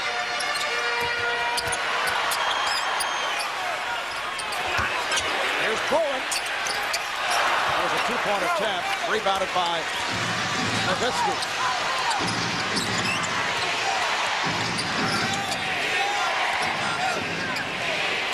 Ferry all over. Finley is looking for help. Shot clock to 6. Williams, nice crossover move. Will it count? Yes, it does. And the foul. Beautiful move by the Wizard. Walt Williams draws the foul on Duncan. That's 4 on Duncan. Williams feels that if he can just get Tim Duncan to bite a little bit and come out of his defensive stance, then he can cross over, turn the corner. That time, a beautiful job of concentrating, taking the basket, and now going to the line for three-point play. Tim Duncan will sit down. Malik Rose is back. He's playing with 4. David Robinson returns. This is the closest the game has been in the second half. 16-point San Antonio lead. And remember in game 1, when Duncan went out, the Mavericks made a huge run. San Antonio's got to stay aggressive. Mavericks looking for a jump ball, but a foul. John Finley, his second, and David Robinson go to the line. He is 2 for 2 at the line. 71% on the season.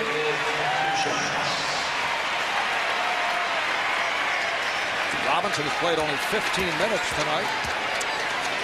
Exclusive coverage of the Western Conference Finals will continue here on TNT Friday, Game 3, as the series moves on to Dallas, and coverage begins at 9 o'clock.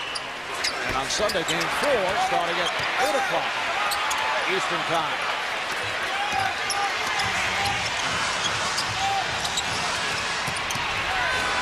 Roger Bell. Here's Walt Williams for three. Back comes Claxton. In Game 1, San Antonio led by as many as 18. They led by 14 early on in the fourth quarter. Well, tonight they led by as many as 28. Now lead by 17. Claxton. Oh, beautiful move by Speedy Claxton.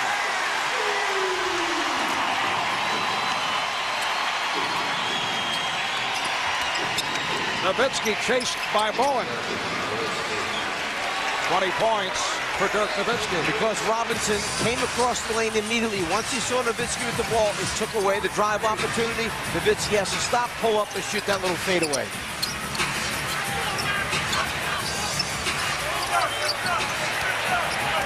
Robinson going at Nowitzki.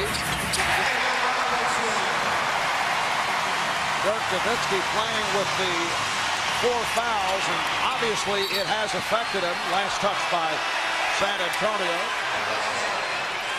The Spurs continue to go at Nowitzki.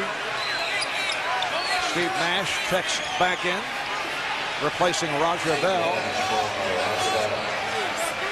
Well, this has been a bonanza free throw night for the San Antonio Spurs, taking 38 attempts and making 32, shooting 84% after missing 17 in game number 1. A nice drop-down pass by Nowitzki Finley on the foul line for 2. On the other hand, we've got Dallas, who shot 50 free throw attempts in game 1. They've only taken 16 right now. And what made the 50 mark so surprising in game number 1 is this is a jump shooting team who during the regular season, when they combined all 4 games against San Antonio, shot 70 free throw attempts in all 4 games, so they got 50 in game 1. And 49 of 50 the other night was one of the best free throw shooting performances of all times. You go back even regular season play, 10 teams have been perfect, but not with the high volume of free throws that we saw on Monday night.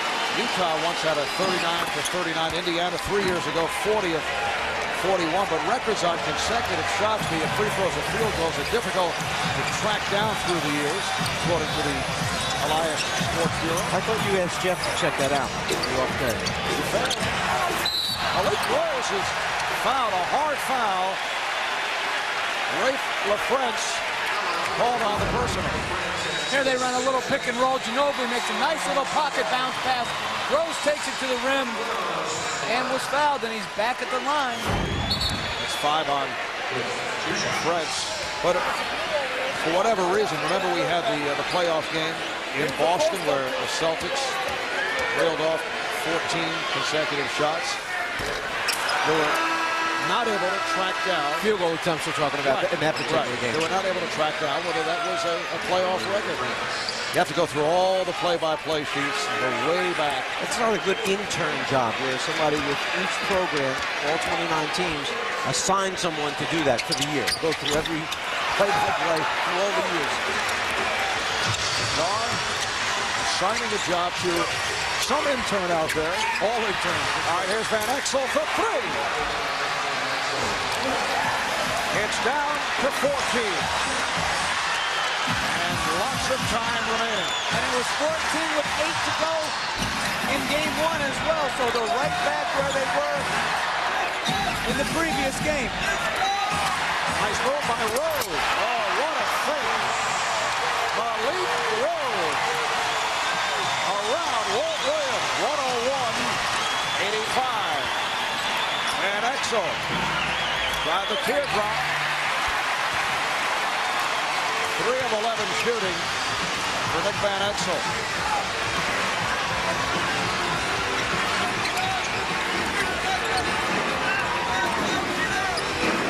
Claxton finding Rose.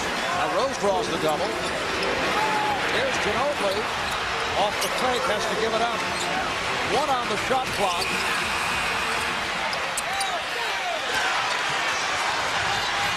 Finley racing down and lost it. Ginobili got a hand on it. Ginobili in the open floor. 2 Mavericks back. Ginobili Yes.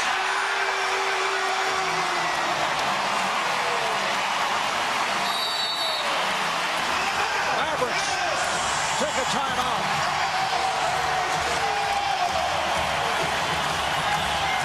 Malik Rose makes a great back to the basket move, and he's off the lane a couple feet. And the reason why it's open is Dirk Nowitzki had just left the low post area. It opened up the opportunity for Rose to spin on Williams and finish it with the dunk.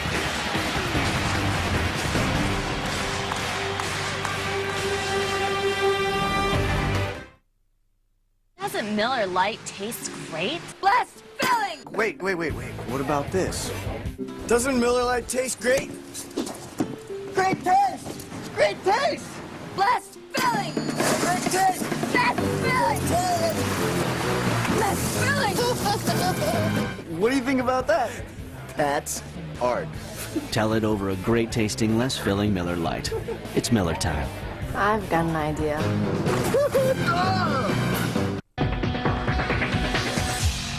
What in this world keeps us from falling apart? What's important to me? When I'm performing, when I'm on the road, friends and family. Having them near and keeping them safe.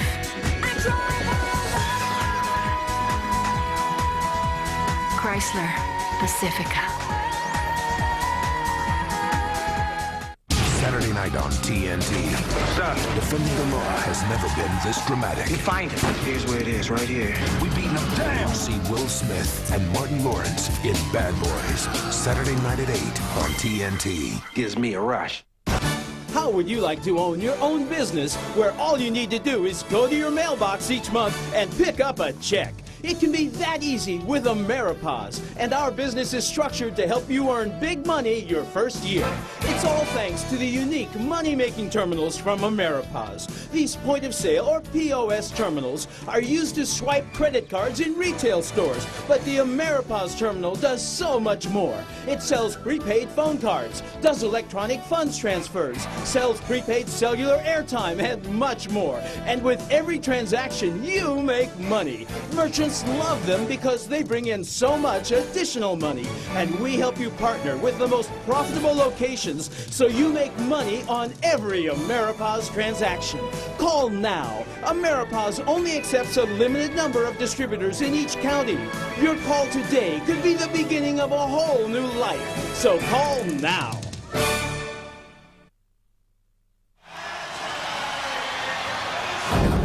Saturday night on TNT. Son, Defending the law has never been this dramatic. we find him. Here's where it is, right here. We beaten him down. See Will Smith and Martin Lawrence in Bad Boys. Saturday night at 8 on TNT. Gives me a rush. Well, San Antonio has it back up to 18. One of the reasons that they've been able to maintain this lead has been the turn by Malik Rose, who played only 10 minutes in game one and suffered that injury, but he's come back strong here tonight. I think both coaches said the key to this series could be Malik Rose. Look at game one. All you got to do is slide over a little bit, and you see what an impact he has had here in game number two. Malik Need in the back of the head, accidentally by Eduardo Ahara, was knocked cold. Also suffered a sneaker in his back. Tim Duncan checking back. Yesterday, Malik cleared to play after undergoing an MRI.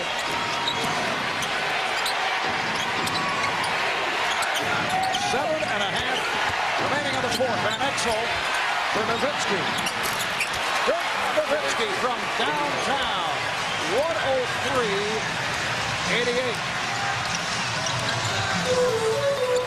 Nowitzki picked up 3 fouls over the first 7 minutes and has been able to hang in. Picked up a fourth later on.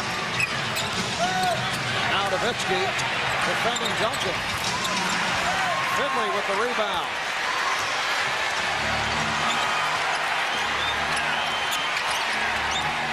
And Exel puts the move on Ginobili. Bowen guarding Finley. Shot clock down to 6. Williams for 3, comes up short. Williams gets to it.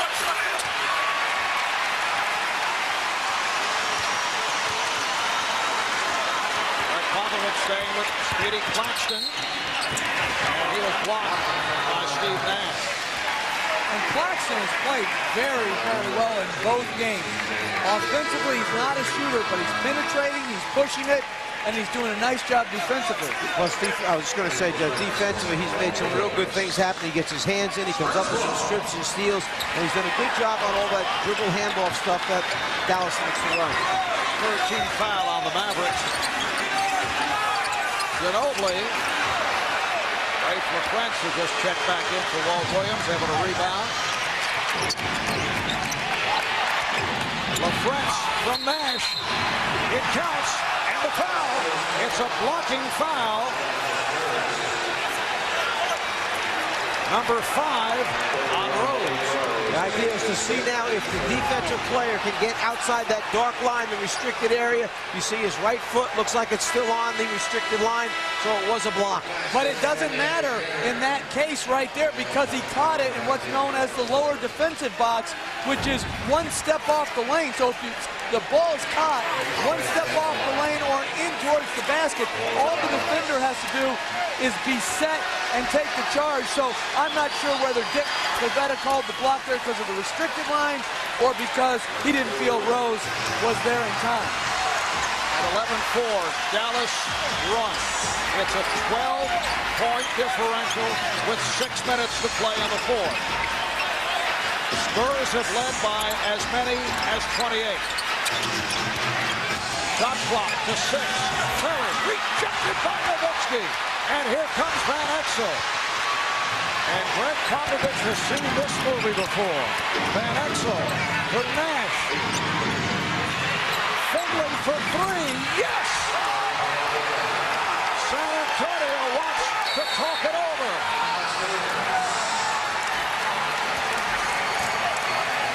Starts with defense, and Danny Ferry's left in a tough situation, having to get a shot off because the clock is on its way down. Dirk Nowitzki, 2 big formers right there to challenge it. Penetrate, hold your spot ups on the outside, make a cross-court pass, hit a three-pointer. Timeout, San Antonio.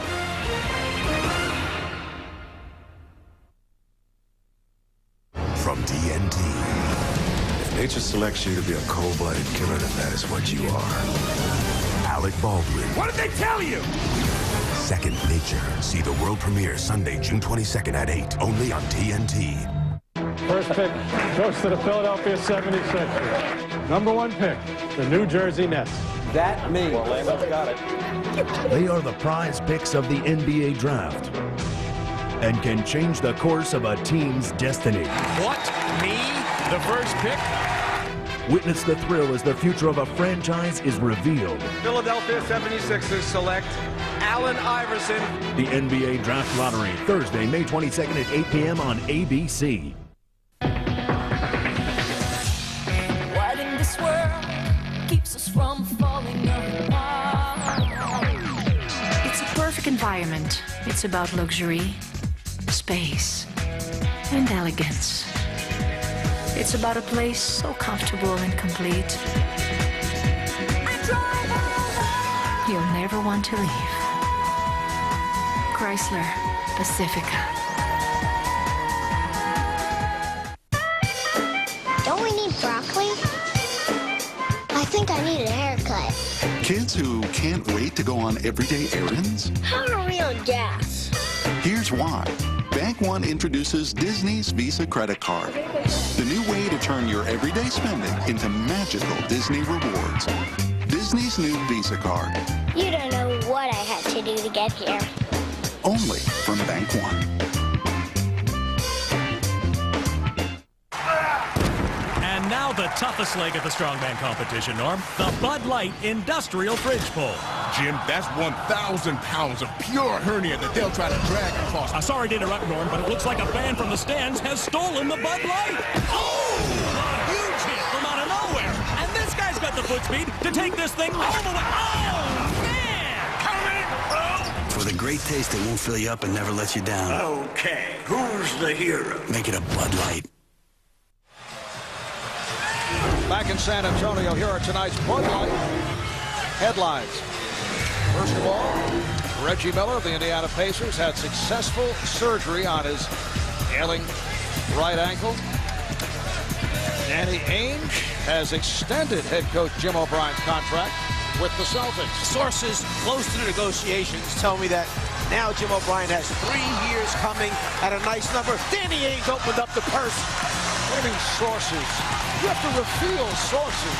Right, is this Watergate and Deep Throat, or is this basketball?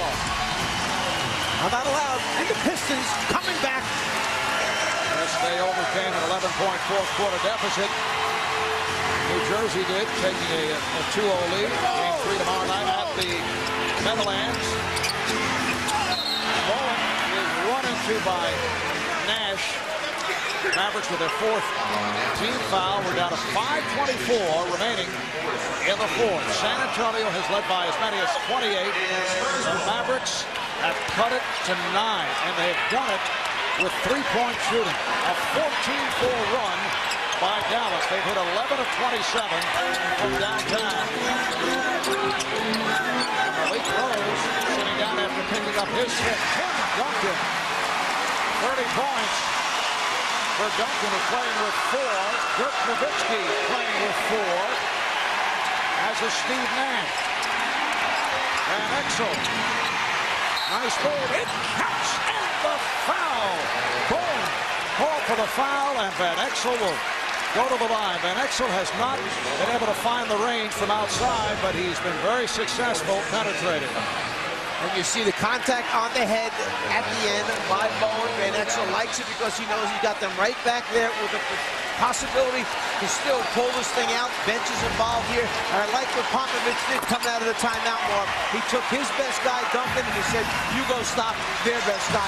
We need to get stops on Nowitzki because that's who they're going to go to. Now to an 8-point San Antonio lead. Jackson pops it out for Parker. Just under 5 remaining on the 4th.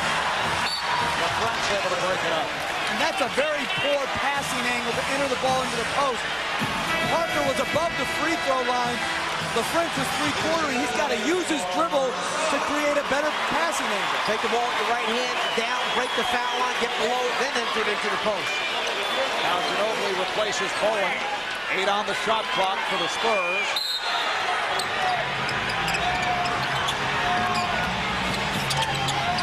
Shot clock to 5. Duncan. Once again, Nowitzki not able to react in normal fashion. Did not want to pick up a 5th. 10-point San Antonio lead. Van Exel for 3. Duncan with the rebound. You know, Mark, it's hard to really appreciate how good Tim Duncan is. Whether it's a good pass, a fair pass, a bad pass, he makes the catches, and then he converts the basket for his teammates. Jackson trying to go left. Van Exel for Finley ahead of the field. Good play by Ginobili, and Parker getting back to slap it away. Dallas ball with 4 minutes remaining in the 4th. San Antonio Spurs looking to tie the series at 1. Nowitzki shot blocked by Duncan. Here's Parker racing, turns LaFrance around. Beautiful move by Tony Parker. Dallas holds the tie. Nowitzki comes off the screen on the out-of-bounds play. He's decided he's going to shoot a quick jumper. That tells you how long Tim Duncan is. He recovers and blocks the shot. And then Duncan moving into the defensive man, clears space, and finishes the reverse layup.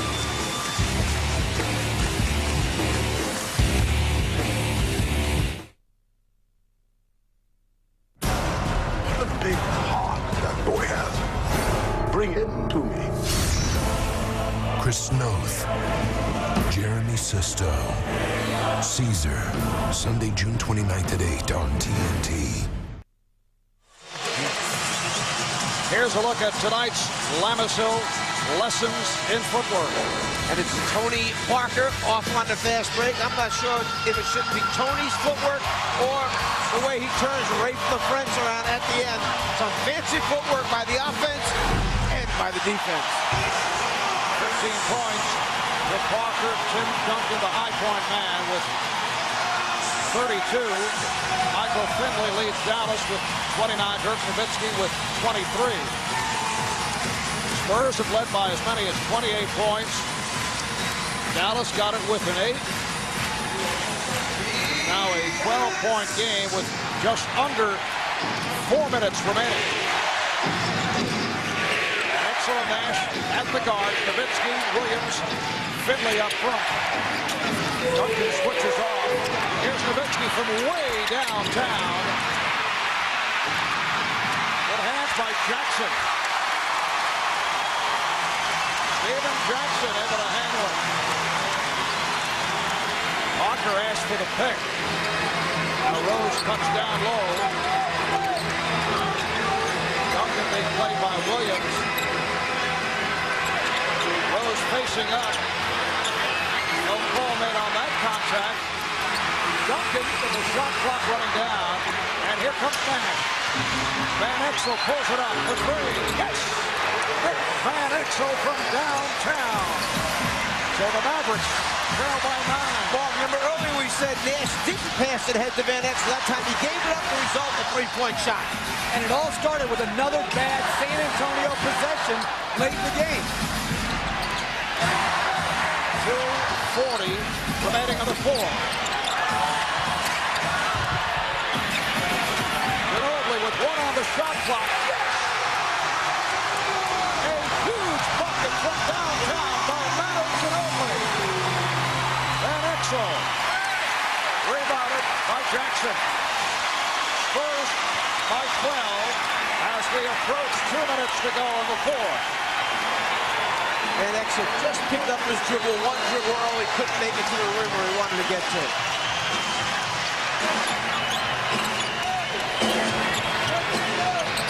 Jackson down to 2-1.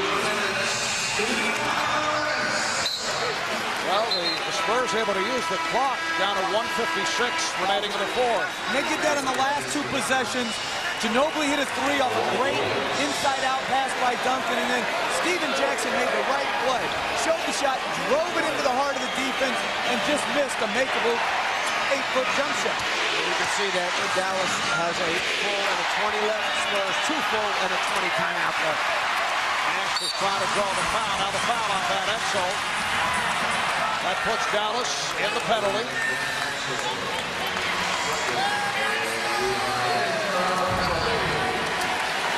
Nash trying to find the seam to get into the heart of the defense to see if he can draw somebody to him. Instead winds up taking the off-balance shot.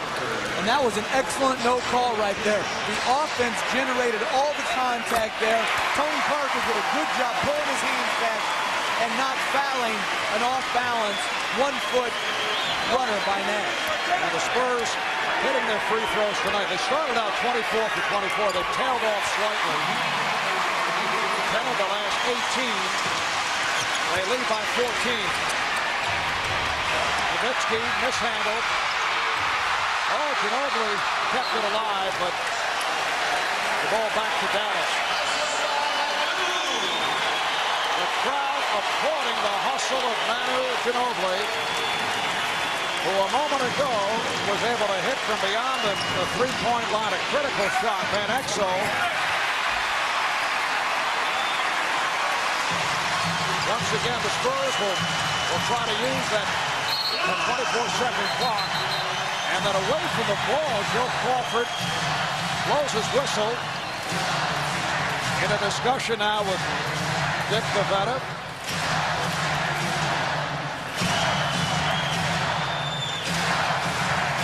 Now walks over to the scorer's table.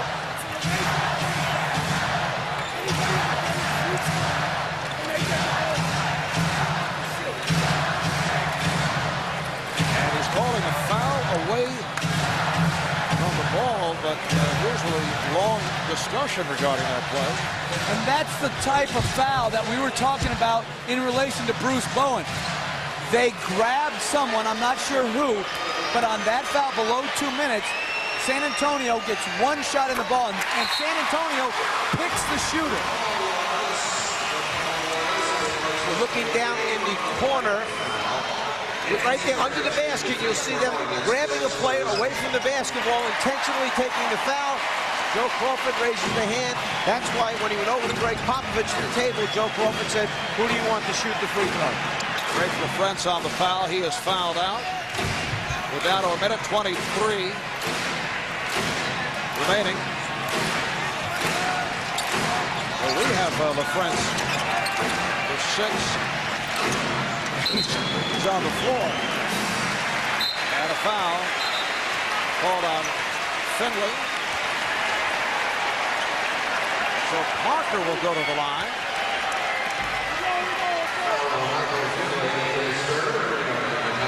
Now we're told it was Nowitzki who may have involved with a foul on Rose. Let's see. Down below, there's Dirk Nowitzki grabbing Malik Rose on the bottom.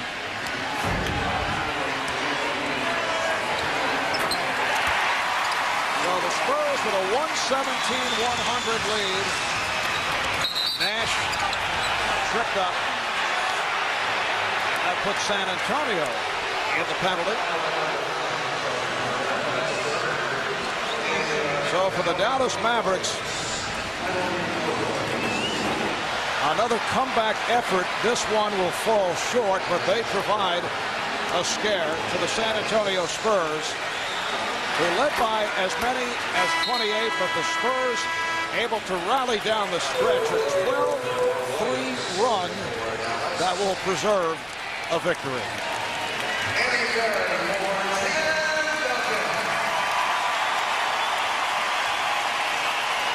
Michael Finley will sit down. Leads with 29. The Mavericks were able to get within 8 points. It was 105-97. And then San Antonio went on that run. Remember the three-point play by Nick Van Exel with just under 5 to go, and it was down to 8. Nash with the steal, chased by Ginobili. Nash rejected by Ginobili. And Jackson wisely pulls it back. Under a minute remaining in the game. The San Antonio Spurs on their way to evening is best of 7 at one apiece. Parker rejected. And Nash pops it down to Bell. This time Ginobili let him go. Did not want to pick up a foul. Stop the clock. 117-104. We're down to a half minute remaining. And this crowd on its feet. Here at the SBC Center in San Antonio, they are delighted that the Spurs are able to get back into the series. Stephen Jackson down to 15 seconds. Here's Bell. It will be San Antonio ball.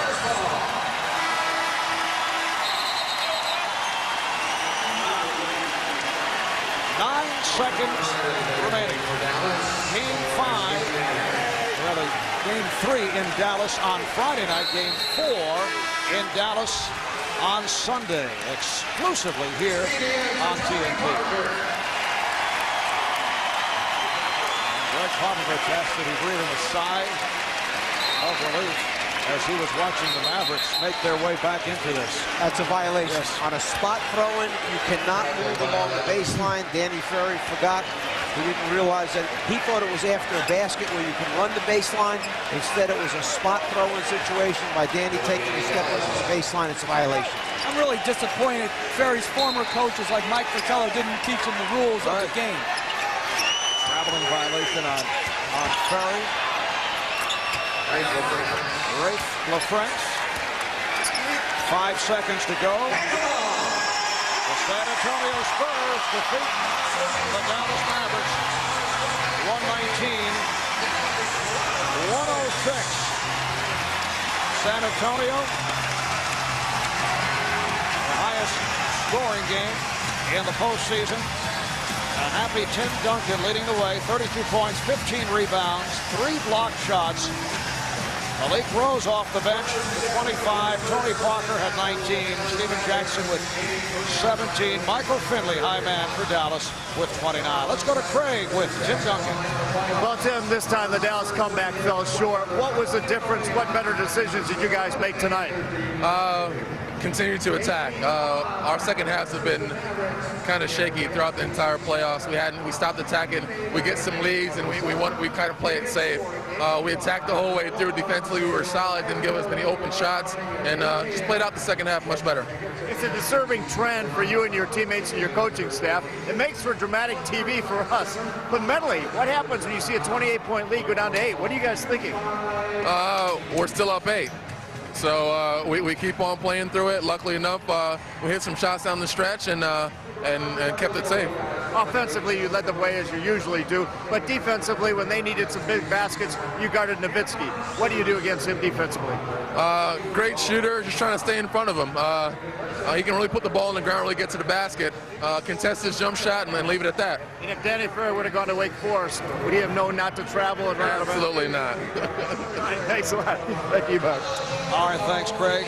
Tim Duncan has become the first Spur since the Iceman, George Gervin, back in 1978, to record at least 3 consecutive games of 30 or more points in the playoffs. Had 40 in game 1 and follows it up with 32. This series is all tied at 1 as they head to Dallas. We'll be there Friday night and Sunday night for games 3 and 4. Thanks to our producer, Scooter Bertino, director Renardo Lowe, our statistician, Brian Taylor, and the rest of our crew. Next, it's Inside the NBA, presented by Hyundai. For the Czar, Mike Fratello, Jeff Van Gundy, Craig Sager, Cheryl Miller. This is Marv Albert saying good night from the SBC Center. The San Antonio Spurs 119 and the Dallas Mavericks 106. They're all even at 1. We'll take a short break and then send you to Ernie Johnson for Inside the NBA, presented by Hyundai.